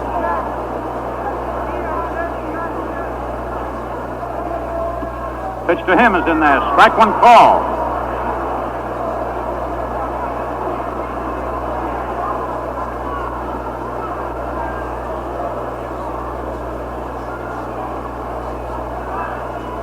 Williams hesitates. Now he throws. That's too low. 1 ball, 1 strike. 1-1, 1 away in the 6th.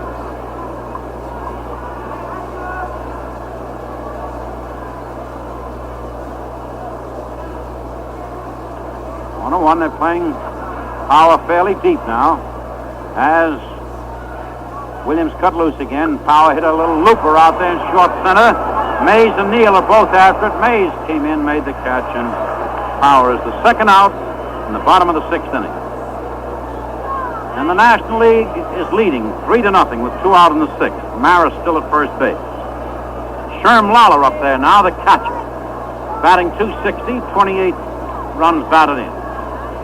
Sherman Lawler of the White Sox. And this fellow is one of those stylists, a very good catcher, very good receiver, and knows what he's doing behind the plate.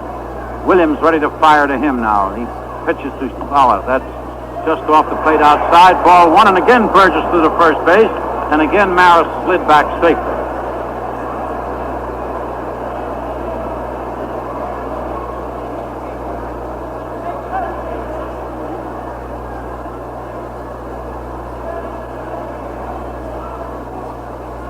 Williams hesitates.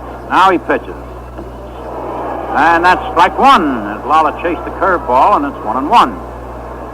The National League hasn't made many changes. They've made 4 changes. 2 of them would be accepted as normal. That was the battery changes. But otherwise, they've only made 2 changes, second and first. Williams delivered again. That's not good. That was low outside. That's ball 2. 2 balls and a strike. 2-1.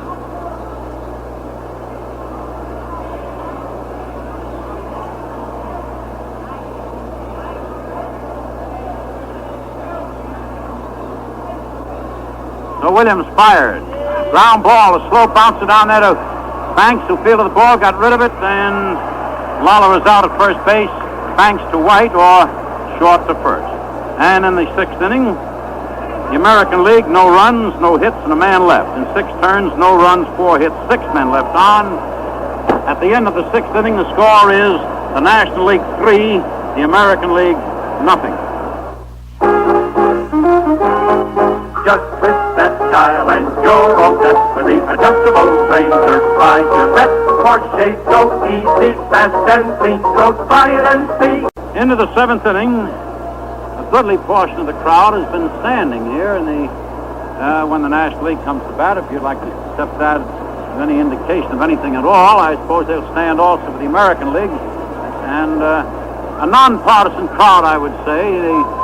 Several of the National Leaguers were welcomed back here very enthusiastically when they made their appearance.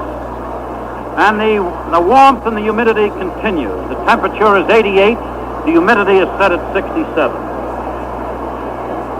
This is Eddie Matthews up there, the pitch to Eddie. Eddie grounded the first pitch right back to Staley, who allowed him to run a bit, waited for the first baseman to reach the bag, and threw Matthews out.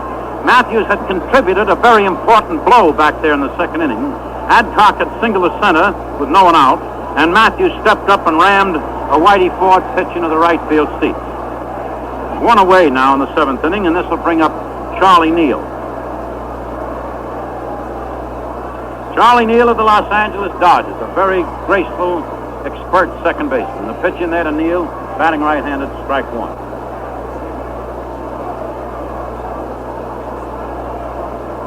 Neal is batting 227, 7 home runs, 28 runs batted in. 274, pardon me. 274. He took a shot at that. He hit a drive into left field, and Minoso caught that one out there and left. And there are 2 away in the 7th inning. Now the pitcher, Williams, is due at the plate unless Walter Alston sees fit for a change. Of course, they were talking about, before the game, they were talking quite a good deal about Larry Jackson, the St. Louis Cardinal pitcher. And I think we're going to have Stan the Man batting for Williams. And I think Musial will get a rousing reception when he comes to the plate.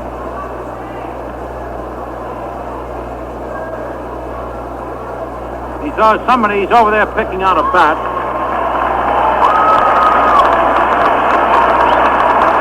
Stanley Musial batting for Williams.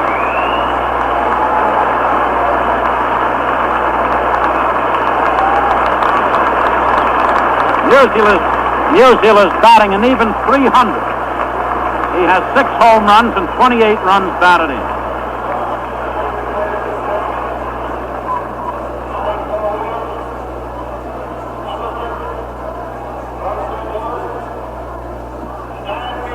Stan the Man Musial. He pitched to Musial. Is in there by Staley. Strike 1. You know, it's a very wonderful thing to see the enthusiasm and notice the response and the tremendous reaction that surges through the crowd when a great star like Musial comes to the plate. The pitch to Musial, he hit a long one. If it stays fair, it's trouble. It's a home run from Musial. A home run. Way up in the right field seat, rather close to the line.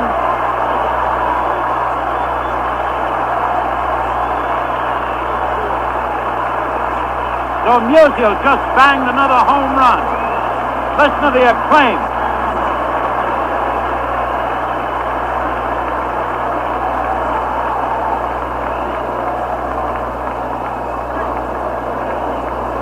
There's the hallmark of a champion. A man who is considered in the twilight of his career, able to come up there to please the crowd with a long home run. Burgess grounded a ball down to the first baseman, but outside the first base line. Foul, strike 1. This is Burgess' second time at bat. He struck out in the 5th inning. That was Stanley Musial's sixth home run of his all-star appearance. And it was his 10th run batted in, by the way.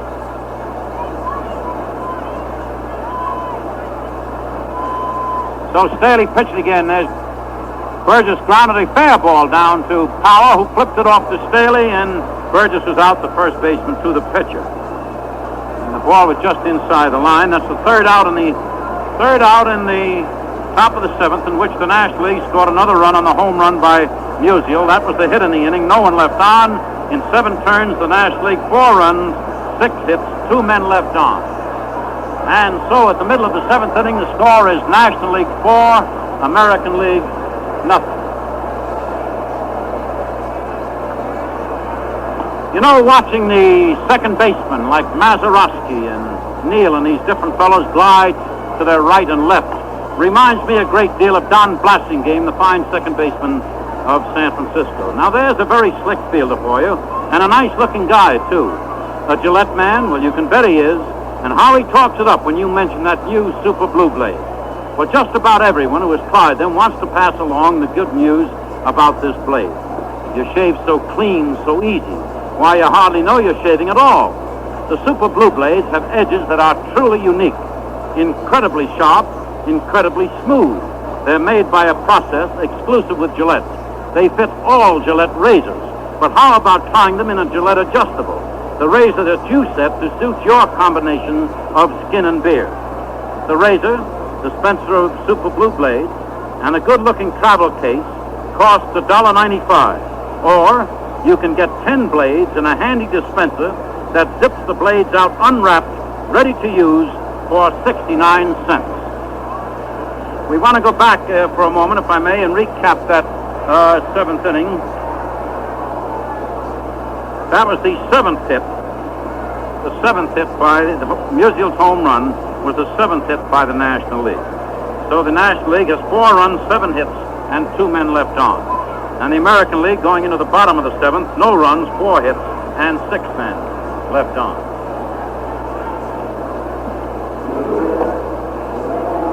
Well, Larry Jackson, who has been such an instrument of progress, if you want to put it that way, for the St. Louis Cardinals in their surge to the first division, is now pitching for the National League. We have some other changes. Boyer will be at third. Cepeda left field. Larry Jackson is the pitcher. So there have been these changes. Cepeda in left. Cepeda of the San Francisco Giants in left. Boyer of the Cardinals at third base in the 7th. And Jackson of the Cardinals pitching in the 7th. The pitch he'll make will be to Frankie Malzone of Boston, who's been up twice, no hits as yesterday. Ed Bailey of the Cincinnati Reds is catching. Bailey catching. So Jackson pitching, Bailey catching. The pitch is a little outside. Ball 1. Ed Galonis Bailey is catching of Strawberry Plains, Tennessee.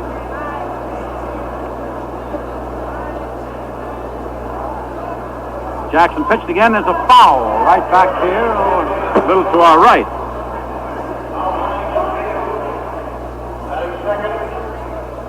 Number 30, Orlando Cepeda.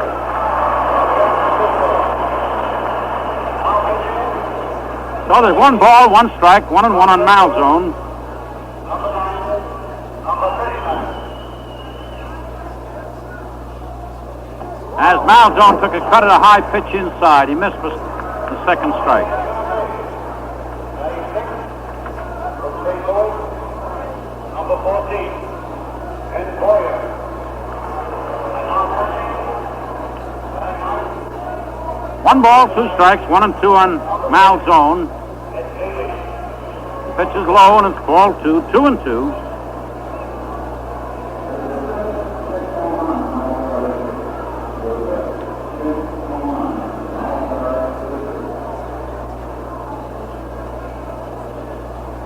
Another pitch. Malzone hit foul outside the third base bag.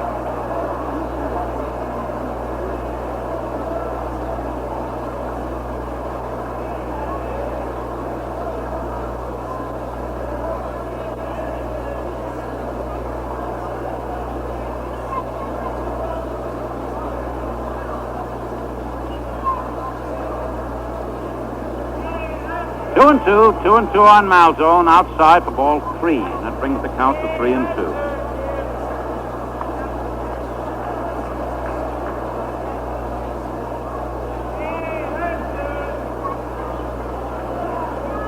Three and two. Larry Jackson in action now on the right hand. Let's fly, and there's a fly ball foul. That's drifting into the grandstand alongside of first. The bottom of the 7th inning, and the National League is leading 4-0.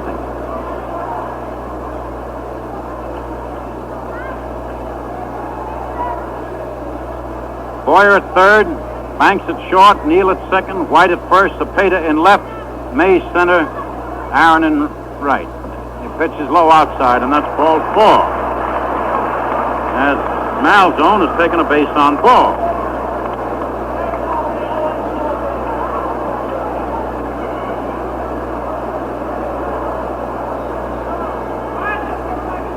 Well, that's the 5th base on balls that the National League pitchers have given up. Malzone on first. The batter is Hanson, Ronnie Hanson of the Baltimore Orioles. And he's had 2 hits and 2 turns. He's had 2 singles, one in the 3rd and one in the 5th. So Jackson is checking his man on first. The throw to the plate, that's outside low, ball 1. Bailey caught it on one knee off to the right. The first baseman, White, is not holding Malzone too tight to the bag. White is playing off slightly behind him.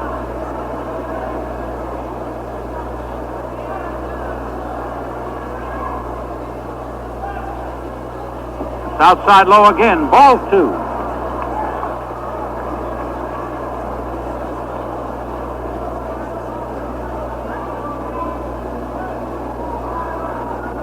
Two or nothing.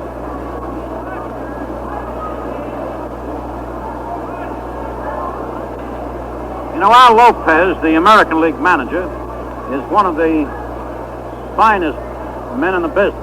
As a matter of fact, he caught me for a while when I was with the Brooklyn clubs. So he and I were battery mates there for a short period, toward the end of my career, but a lovely fellow. They pitching there to Hanson now. That's strike 1 call, as Gorman called it a strike on the inside edge. But unfortunately, Lopez has never played on or managed an All-Star winner. So Jackson ready to go again, pitches. That's strike 2, and that's a foul ball, a foul tip. And that brings the count to 2 balls, 2 strikes, 2-2.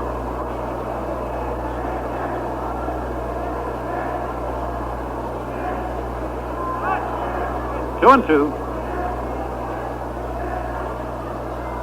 Infield back now, quite some. The throw to the plate is a high curve that didn't break. It stayed up top, and that's ball 3. 3 balls and 2 strikes. The American League has had some chances. They had 3 men on in the 3rd inning. They had a man on in the 2nd inning, 1 more in the 4th. They had the first 2 men on in the 5th inning, and the leadoff man in the 6th, but they've been unable to score so far. The ball driven out in fairly deep center. Mays went with it and caught it, and Malzone is coming back to first base.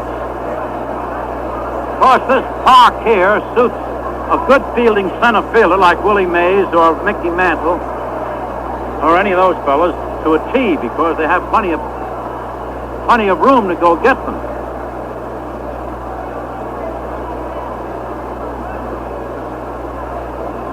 This is Nellie Fox up there now. He's been up once, and he had a bunt single. He laid down a very perfect bunt. And we have another great star preparing to go to bat. And that's the splendid splinter, or Ted Williams. And he is coming out into the batter's circle.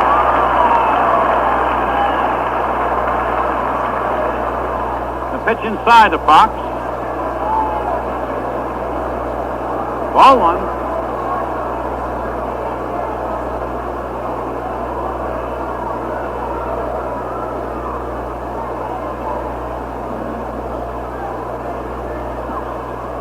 Jackson hesitates now. Now he pitches. Too low inside on Fox, and that is ball 2.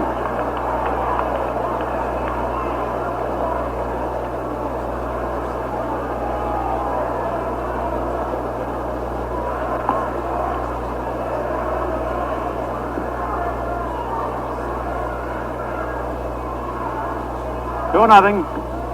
That's ball. Correction there. Strike one. 2 balls, 1 strike. 2-1. Now it's over the inside edge. So it's a 2-1 count on Nellie Fox. This fellow is a very unperturbed fellow at the plate. He's relaxed. Very good attitude as a batter. He makes you come to him in a way, you know. As Jackson pitches again, Fox laid a ball out there in right center. Aaron went off to his right and got it, and Fox is the second out in the bottom of the 7th inning. Now you hear the acclaim for Ted Williams.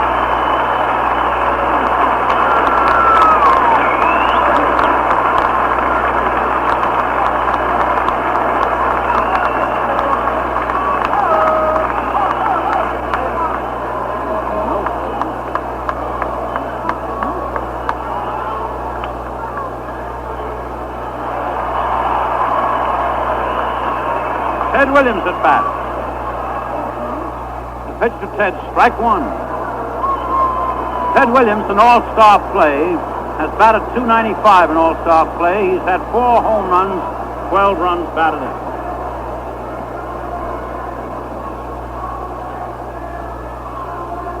And Williams single to right field. There goes Malzone around the third, and the American League has runners at first and third.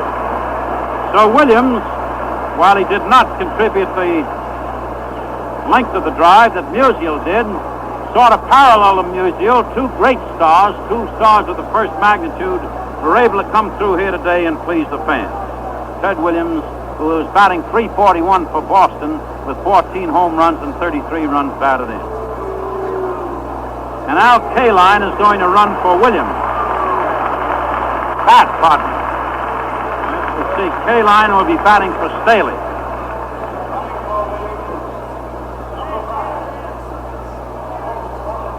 Brooks Robinson is running for Williams.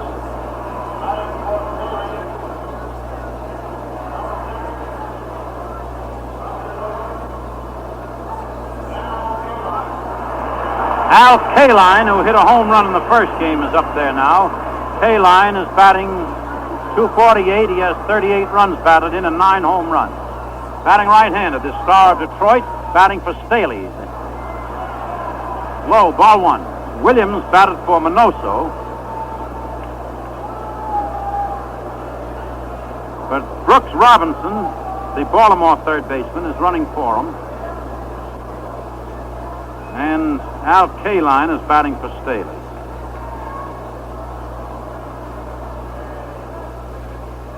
That's a low pitch, and that's ball 2. It's 2-0.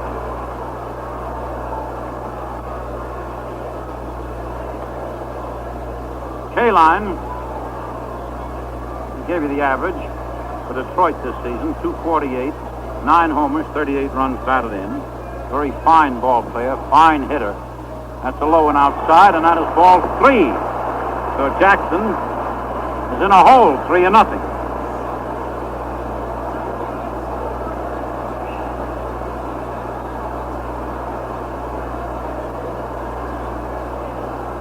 Runners at first and third for the American League. The National League is leading 2 out in the 7th inning. The National League leading 4-0.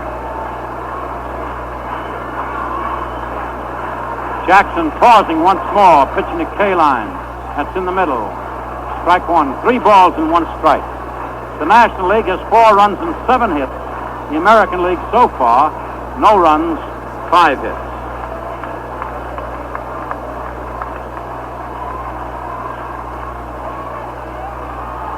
That's too high, and that's ball 4. This is the second time in the ball game that Roger Maris comes to bat with the bases loaded. In the 3rd inning, Roger Maris, the slugger of the New York Yankees, was up with 2 out in this very same situation. Malzone is on 3rd. Brooks Robinson is on 2nd. Kaline is on 1st. And the batter now, Roger Maris, is at the plate. Maris flied out in the 1st inning. He popped up in the 3rd, and he walked in the 6th.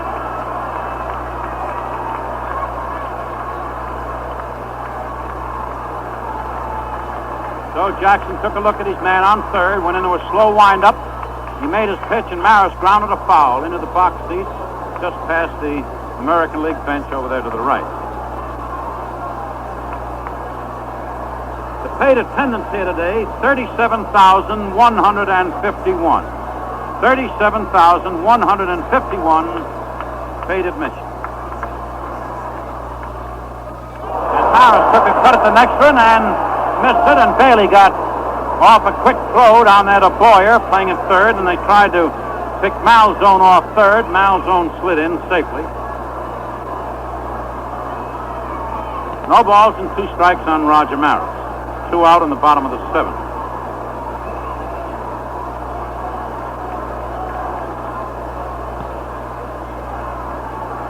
Well, Larry Jackson in action again.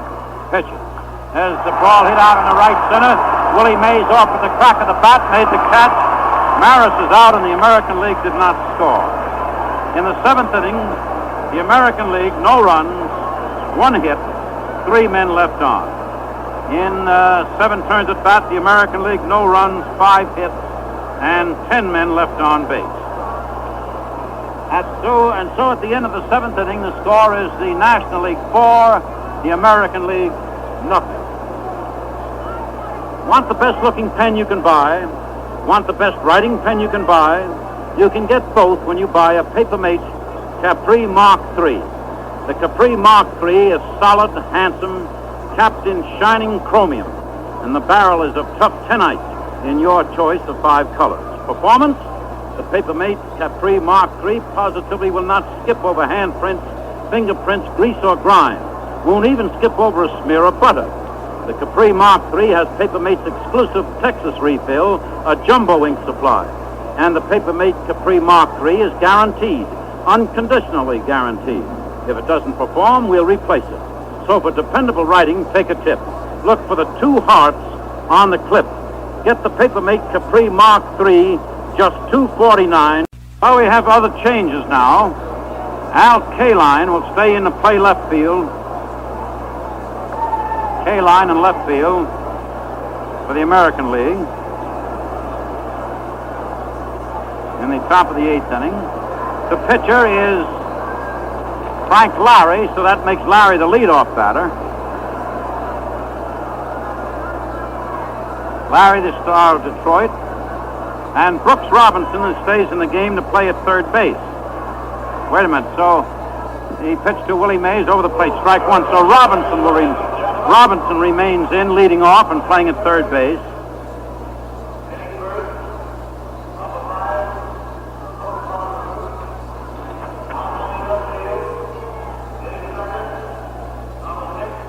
As Larry pitched again, Willie Mays drove the ball to the middle. That's another base hit for Willie Mays. Another single for Mays. That puts him on first base. That's 3 hits again for Mays.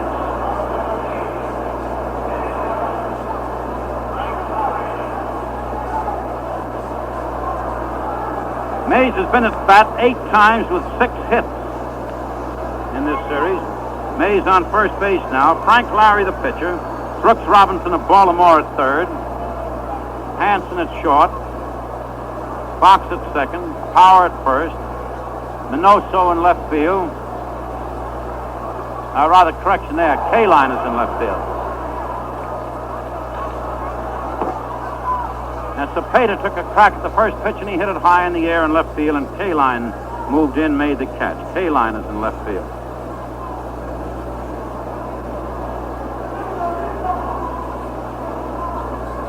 One away then in the 8th inning. With Mays at first base, and Clemente, Roberto Clemente is coming up. Clemente batting for Aaron. Clemente is batting .325, 6 home runs, 53 runs batted in, and this fellow has been a great force in boosting Pittsburgh to the top of the league. This fellow's been a great ball player for Pittsburgh. Roberto Clemente took the first pitch by Frank Larry inside. Ball 1.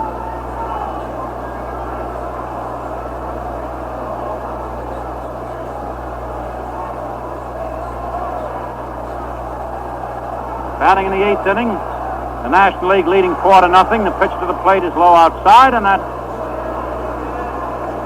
ball 2-0 on Clemente.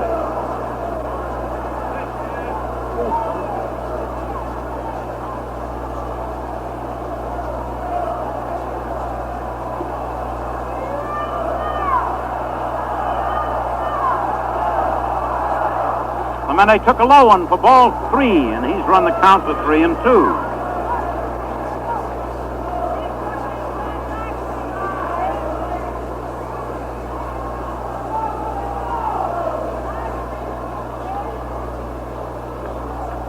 Nothing, pardon me. 3 balls, no strikes. The pitch low, ball 4, and he has taken a base on ball. So the National League have 2 men on, and this is Dick Grote coming up.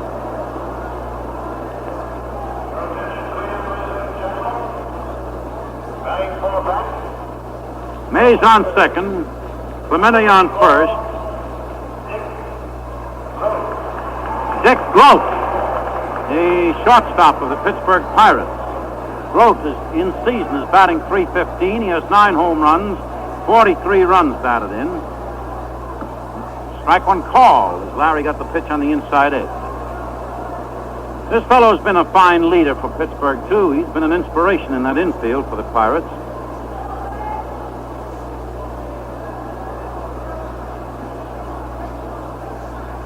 Now the pitch is low, and that's ball 1. 1 ball, 1 strike.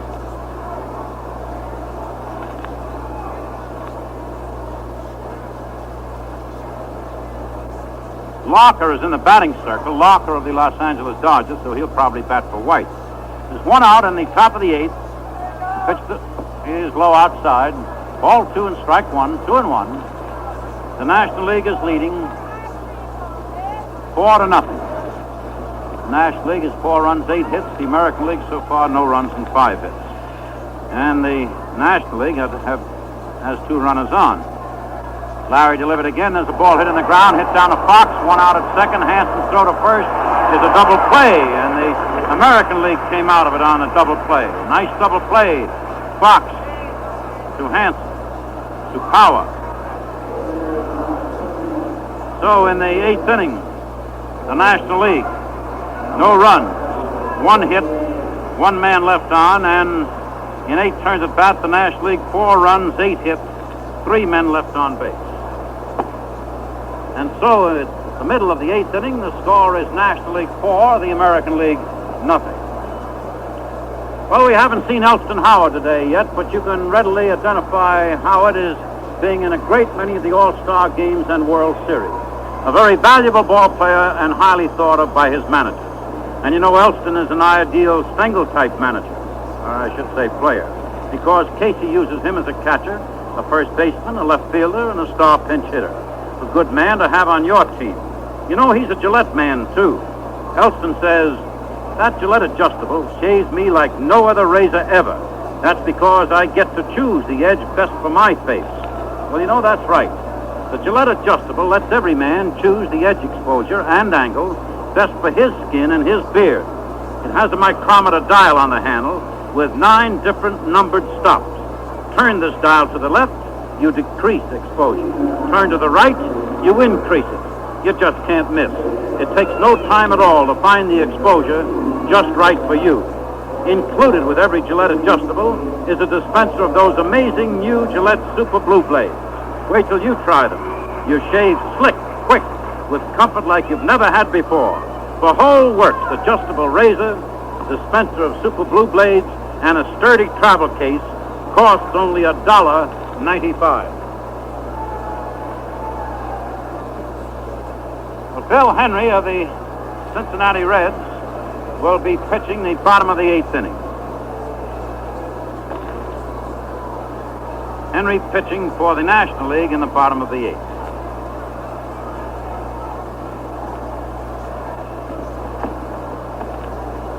All right, at this point, they have Henry of the Reds pitching and Bailey of the Reds catching. Grote will play at shortstop, and Tony Taylor will be the second baseman. Taylor at second of the Philadelphia Phils, and Clemente is in right field. So So we'll give you the complete lineup. Mickey Mantle is hitting against Henry now, batting right-handed as Henry fires, and Mantle took a swing and he missed.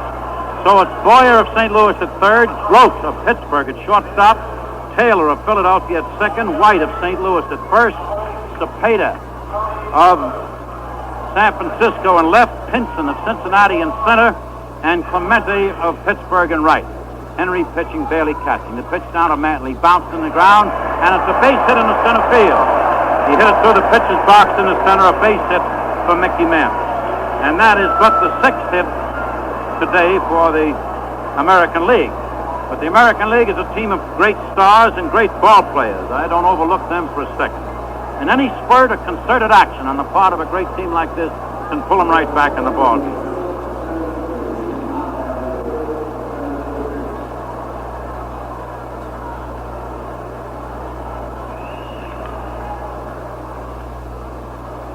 Vic Power up there now, the Cleveland Indians, and he took the first pitch low. Power has been up once. He flied out to the center fielder in the sixth inning. Flied out to Willie Mays in the sixth. So Power's up there crouched low. The pitch to Power now. He took for ball two, as Norman called that one. Ball two. 2-0. The National League leading 4-0. It's the bottom of the eighth inning.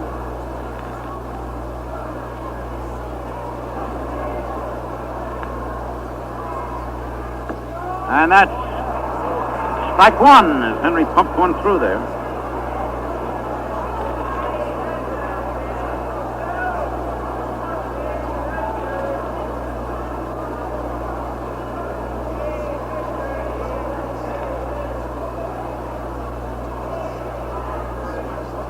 Now the throw in as a foul. That's back here toward the press box, and that's 2 balls, 2 strikes.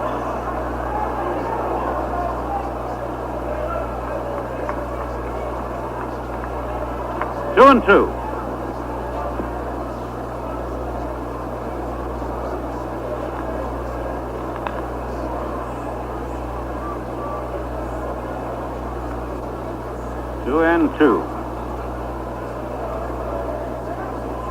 You don't see too many men anymore who crouch as much as this fellow does, or Kindle of the Cubs, let's say. There's a ball pumped in the air out there in short right center. Taylor going out, Pinson coming in. Taylor made the catch. The Philadelphia second baseman went out there and caught the ball in short right center. A very nice running catch. And Power is out. Mantle is back on first base. And Sherm Lala, the catcher, is the batter. Lala has been up once. The shortstop threw him out in the sixth inning.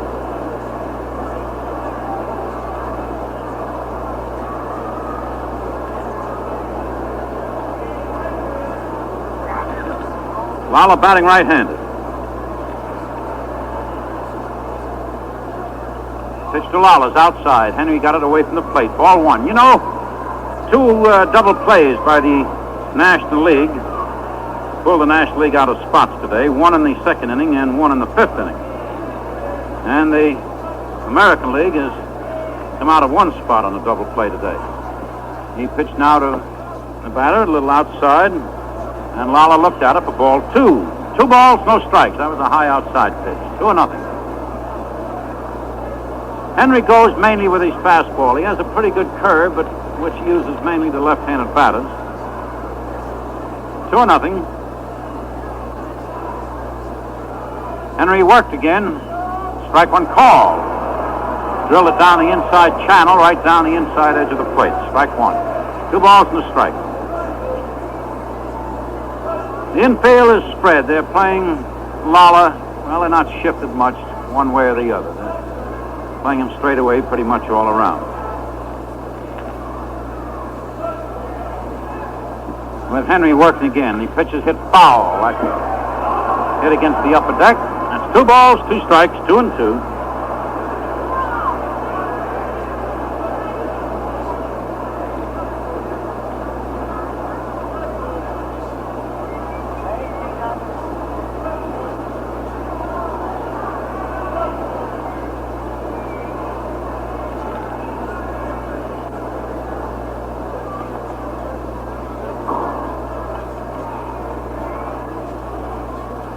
Henry delivered again. There's a ball, a fly ball along the line of right field, and it's a base hit. And it's a ground rule double, I guess, as it bounced into the right field box seat. Not the exactly hit fair, bounced foul into the box seats in foul territory. But as it landed fair, it was a fair ball, and it is a ground rule double for Sherman Lowell.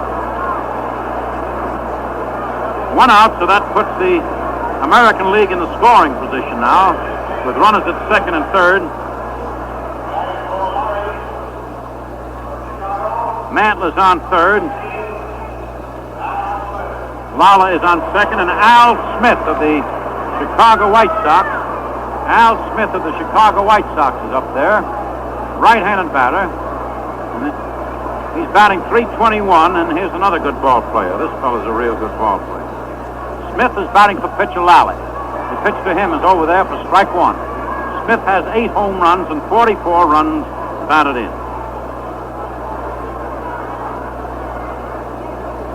Bottom of the 8th. And the National League leading 4-0. The American League with a chance to come back. That's a pitch just off the plate outside, and that's ball one and strike one.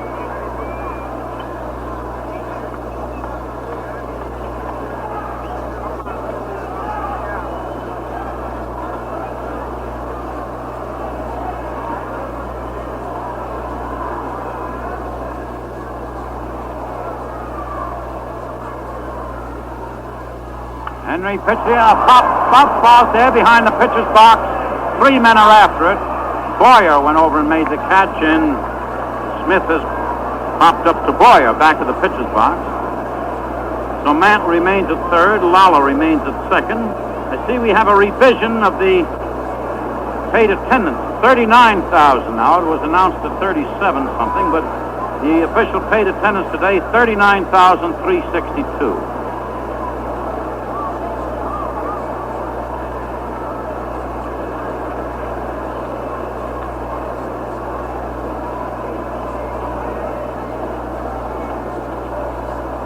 Ronnie Hansen up.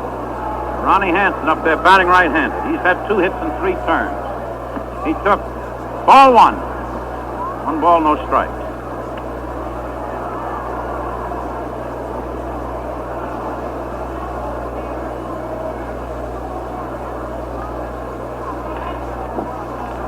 Henry studying his batter, takes a beat on Bailey's glove, and he lets go. The pitch is ball 2. That was at the top of the strike zone, just a little above it.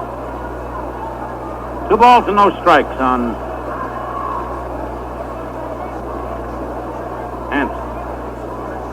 This fellow's proven himself to be a good clutch player in this series so far. Kansas City and here both. He's had 2 out of 3 today. 2 out now in the 8th. As Henry cut loose again, that pitch is strike 1. 2-1. The leading average so far, I don't know exactly because we haven't figured them up, but Mays has an all-star game average right now of .438 these 2 games, so you can see that's really been pounding the ball, hasn't it? And he throw again to Hansen. The right-handed batter hits foul, and he hit it in the upper deck over there alongside of first. This is the fellow who reminds you of Marty Marion. And the strange thing about it, the Baltimore uniforms with their multicolored stockings with red bases, red anklets, look very much like the Cardinal uniforms when Marion was playing there. Not too unlike them now, for that matter. 2 balls, 2 strikes on Hansen. This fellow must be quite a ball player, so everyone tells me. The pitch in there to Hansen now. He took off the plate outside, and that's ball 3. 3 balls, 2 strikes. Now, while the 3 balls pitched to Hansen would require really a good eye to detect whether there were balls or strikes. They were that close.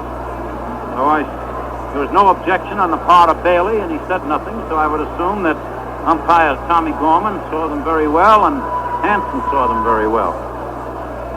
So Henry is in action again, and he lets fly. He pitches. There's a ball hit in the air out there, short right center, and once again Taylor, the second baseman, backs up and makes the catch in the short right center.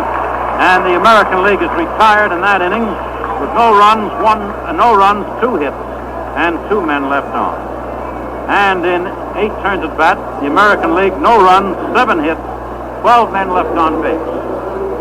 And At the end of the 8th inning, the score is National League 4, the American League nothing. You know, there's never been so much excitement about a razor blade, and that's a fact. When man upon man upon man asks, have you tried the new Gillette Super Blue Blade? You know there's something special, and special it is. The comfort you get is all but unbelievable, and the reason is in the edge, and what an edge. Made by an exclusive Gillette process, these Super Blue Blade edges are so smooth, so keen, you hardly know you're shaving. The Gillette Super Blue Blade fits any Gillette razor. For something really great, slip one into a Gillette adjustable, the razor that you set to suit your own shaving needs. There's a shaving combination that no one can come close to for all-out speed and ease. Gillette Super Blue Blades come in a dispenser of 10 for only 69 cents. They also come with the Gillette adjustable razor set, the razor, the blades, a handy travel case, all for only $1.95. Try them today. Now, Gary Bell is pitching. He has won 7, lost 7, and he has an earned run average of 3.27. This is the Cleveland right-hander, and he looked very good in that game there in Kansas City the other day. He pitched part of that one.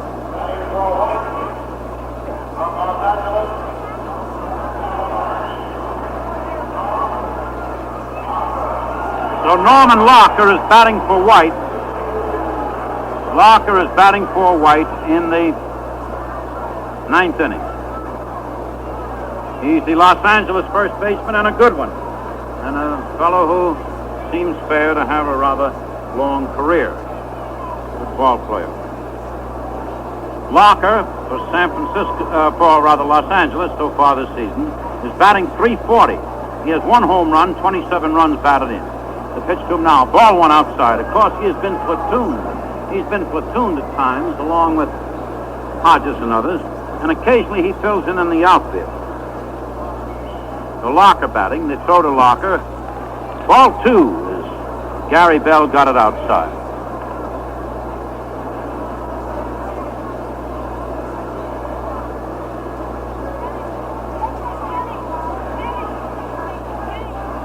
With Bell working again, he pitched. That's ball 3. That's outside. That's 3-0.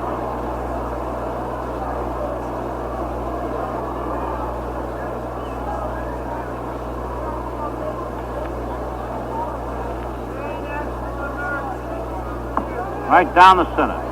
Strike 1. 3 balls, 1 strike.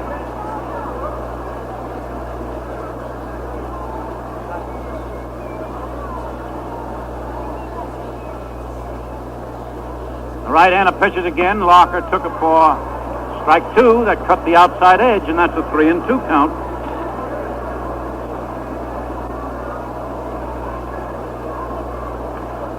Three and two on Norman, batting left-handed.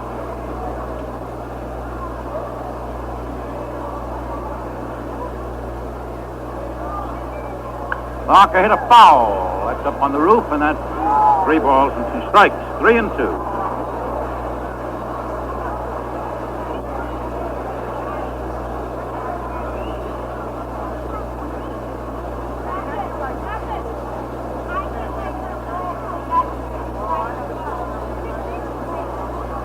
Top of the 9th inning. Bell pitching again. Locker hit another foul back into the crowd. 3 balls, 2 strikes, 3-2. The National League is leading 4-0 in the top of the 9th inning. And strangely, you cannot say that the American League, although they haven't exactly knocked the fences down, they've had no runs and 7 hits, but they have been benefited by a few bases on balls, and a hit here or a hit there could have made a great difference in this ball game so far. Pitch is outside, and Locker takes it for base on ball. That's only the second base on balls given up by National League, American League pitchers. Locker's on first, and Ken Boyer batting now. And, of course, this fellow is quite an athlete. This fellow is a good athlete. He handles himself well, gets around well, and he plays a nice third base. And, of course, he has good power on that bat. Boyer hit a foul. He hit it in the upper deck down in right field for strike one. Of course, his brother Cletus plays here for the New York Yankees. This is Ken Boyer. Boyer, during the season, so far this year, is batting .262, and he's had 20 home runs and 51 runs batted in. Batting right-hand.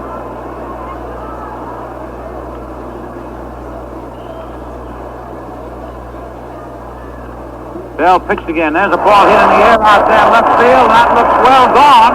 There's another home run, and that's a home run for Boyer. That's the third in the game. That's the third in the game for the National League. As the National League now leads 6-0. So Matthews of Milwaukee, the man that Boyer replaced, had hit a home run in the second inning with Adcock on base. Mays hit a home run with no one on in the third. Fourth home run of the game. It's the fourth home run of the game. Stanley Musial, pinch hitting, hit a home run. That's the fourth home run of the game. The pitch to Tony Taylor now is over the plate. Strike one.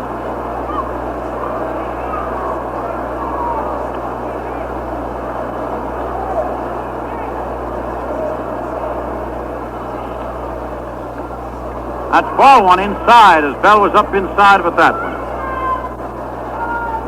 Yeah. Matthews, Mays, Musial, and Boyer have all hit home runs. So Bell works again. There's a ball hit through his legs in the center. A base hit in the center field for Tony Taylor of Philadelphia. There's a fellow, too, who's come along. I don't suppose there's a man playing in the game, be he an American leaguer or a National leaguer, except the real veterans, Musial and Williams, who cannot be considered as real, solid big league ball players. I would say to the big league born, as you might add. And, of course, Musial and Williams are in the nature of some ways of superstars. And they proved that down through the years with their remarkable play. And it's wonderful to see that Williams and Musial come through because they answered the cry and the clamor of the fans here today with great hitting. Ed Bailey batting .270 with 8 home runs, 42 runs batted in. Bailey hit a long fly out there in left center. Al Kaline out there went over to his left, made the catch, and Bailey is out.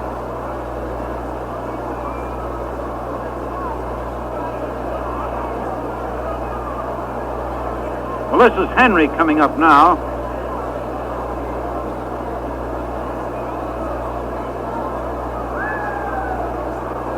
So the National League leads 6-0 in the ninth inning with one man out. And Tony Taylor on first base. The batter is Henry. He isn't up there yet. He was adjusting a cap that has the inner lining of fiber in the inner linings there. So Henry is just coming to the plate.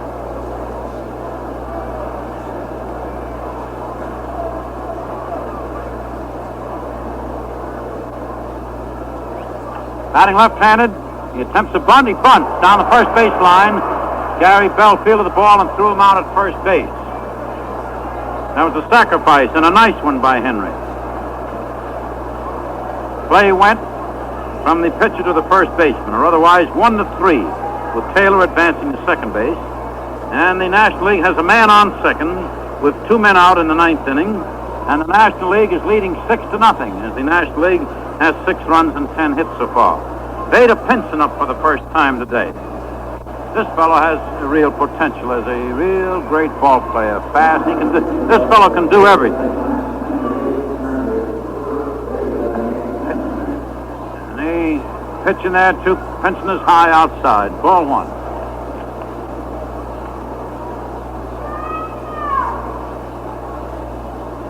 Pinson in season batting .268 for Cincinnati with 9 homers, 32 runs batted in. That's low outside, and that's ball 2-0. It's really, it is not in a way, but in another sense it is. It's really Pinson's sophomore year in the big league, although he was up for a spell in a third year, but it's his second full season. The pitch to him now is around the plate, and that is ball 3. I don't know if there are any faster runners in the big league than Pinson or not. I question it. Ramos of Washington is very speedy and could be, but I hardly see. He pitched to Pinson, ball 4, as he takes a high pitch and takes first base. So Pinson was walked. Taylor is on second. Pinson is on first. Javier of the St. Louis Cardinals is supposed to be very, very fast. And, of course, as we said, that Ramos of Washington can really fly. He's a pitcher. And we don't know, and I guess it will never be proved. And Aparicio, of course, of the White Sox, can really carry the mail, too. He can really go. Orlando Cepeda at bat now. He hit a foul ball into the upper deck over there to the right. Strike 1. Cepeda has been up once. He flied out to the left fielder.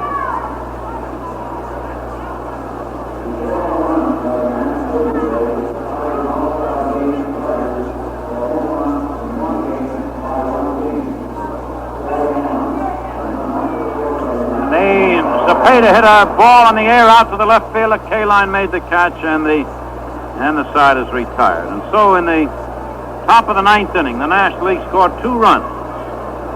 There were 2 hits in the inning, and there were 2 men left on. So the National League, 6 runs, 10 hits, 5 men left on. We move into the bottom of the 9th inning, and Nellie Fox is the leadoff batter in the 9th inning. We'll pause here 30 seconds for station identification. When the weather is hot and you need a refreshing lift, just reach for a king-size bottle of ice-cold Coca-Cola. Take a tip from Anita Bryant. King-size Coke has more for you. King-size Coke has more for you. Biggest value, liveliest lift. King-size Coca-Cola. The best doesn't cost a penny more, so pick up cartons of sparkling Coca-Cola in king-size bottles. King-size Coke has more for you. WGY and WGFM Schenectady. Well, we have one or two items for you. Musial's pinch hit home run in the 7th inning was the 5th pinch hit home run in All-Star game history.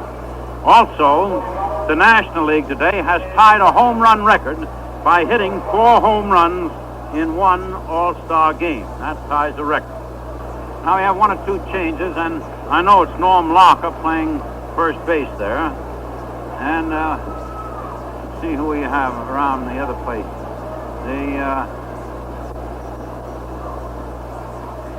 Lindy McDaniel is the pitcher. Lindy McDaniel. Now, Lindy McDaniel has been the ace relief pitcher for the St. Louis Cardinals. And so many men, ladies and gentlemen, in this so many ball players, I say, deserve a shot in this game, and all of them. You can't go wrong on any of them. McDaniel has won 5, lost 3, and his earned run average 255. He's a right-hand pitcher. He pitched straight overhand to Fox, who took it. Locker is playing first base. McDaniel up and over. There's a ball, a 2-bouncer down to Taylor at second. Taylor threw to first, and Fox is out at first.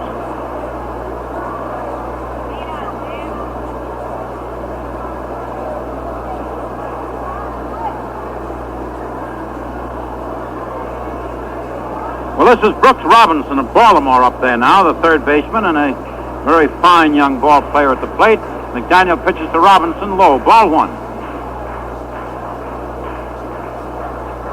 Brooks Robinson.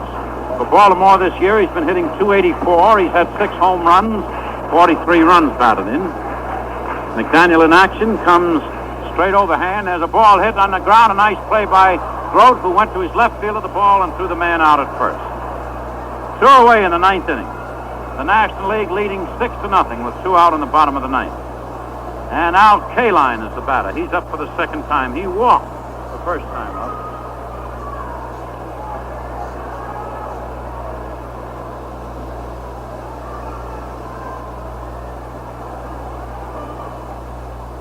The curveball is in there, strike 1. The National League has used 26 players, which I believe is a record.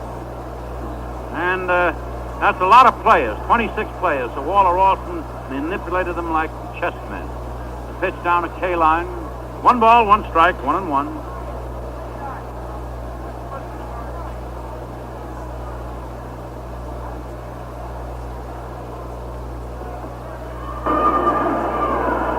Her ball is low outside, 2 balls and a strike. Should the National League succeed in shutting out the American League, it will be the 4th All-Star shutout.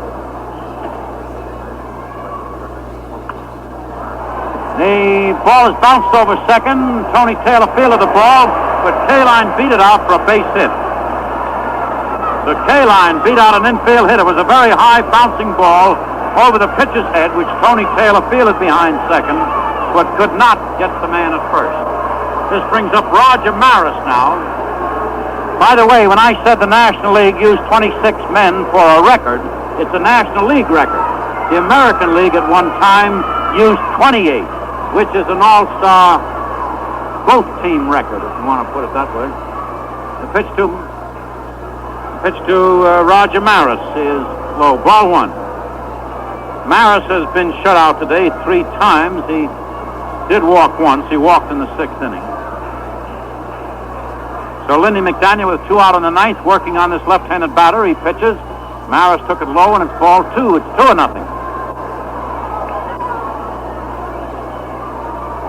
2-0.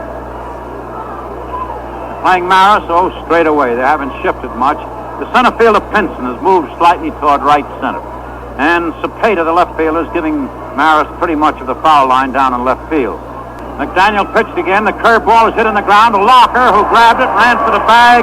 The All-Star games are over, and the National League has won it. As a matter of fact, they won the 2 games, and in the last inning, the American League, no runs, 1 hit, and a man left on.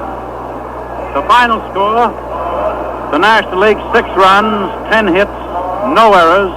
The American League, no runs, 8 hits, no errors. And in just a moment, we'll review the highlights of the game for you. Now, here's something special for the girls. Free beauty lessons for the ladies. Have you heard? Now you can learn to glamorize your makeup. Get help with a flattering new hairstyle. It's true. Now the new Miss America Beauty Book. 40 pages in beautiful color is free with Tony's famous hidden body wave. You'll learn how to cut and shape your hair, the new way to pin curl, when and how to use rollers, plus 12 new hairstyles with complete setting instructions. Free when you buy a Tony. And Tony is the only permanent that gives your hair hidden body to keep even perfectly smooth hairstyles from drooping. But whether you wear your hair smooth or curly, Tony's hidden body wave holds like no other permanent can. So buy your Tony Hidden Body Wave today, the one with the Miss America Beauty Book right inside the package. You'll find there's no end to the things that you can do with your hair once you have a Tony Hidden Body Wave and the free Miss America Beauty Book. All right, Bob Elson for the wrap-up. Thank you, Waite. Well, the National League scoring in this ball game, we've already given you the score and the totals, shows that the National League scored all of their runs today on home runs. In the 2nd inning, Adcock singled and Matthews homered for 2. That was off of Ford.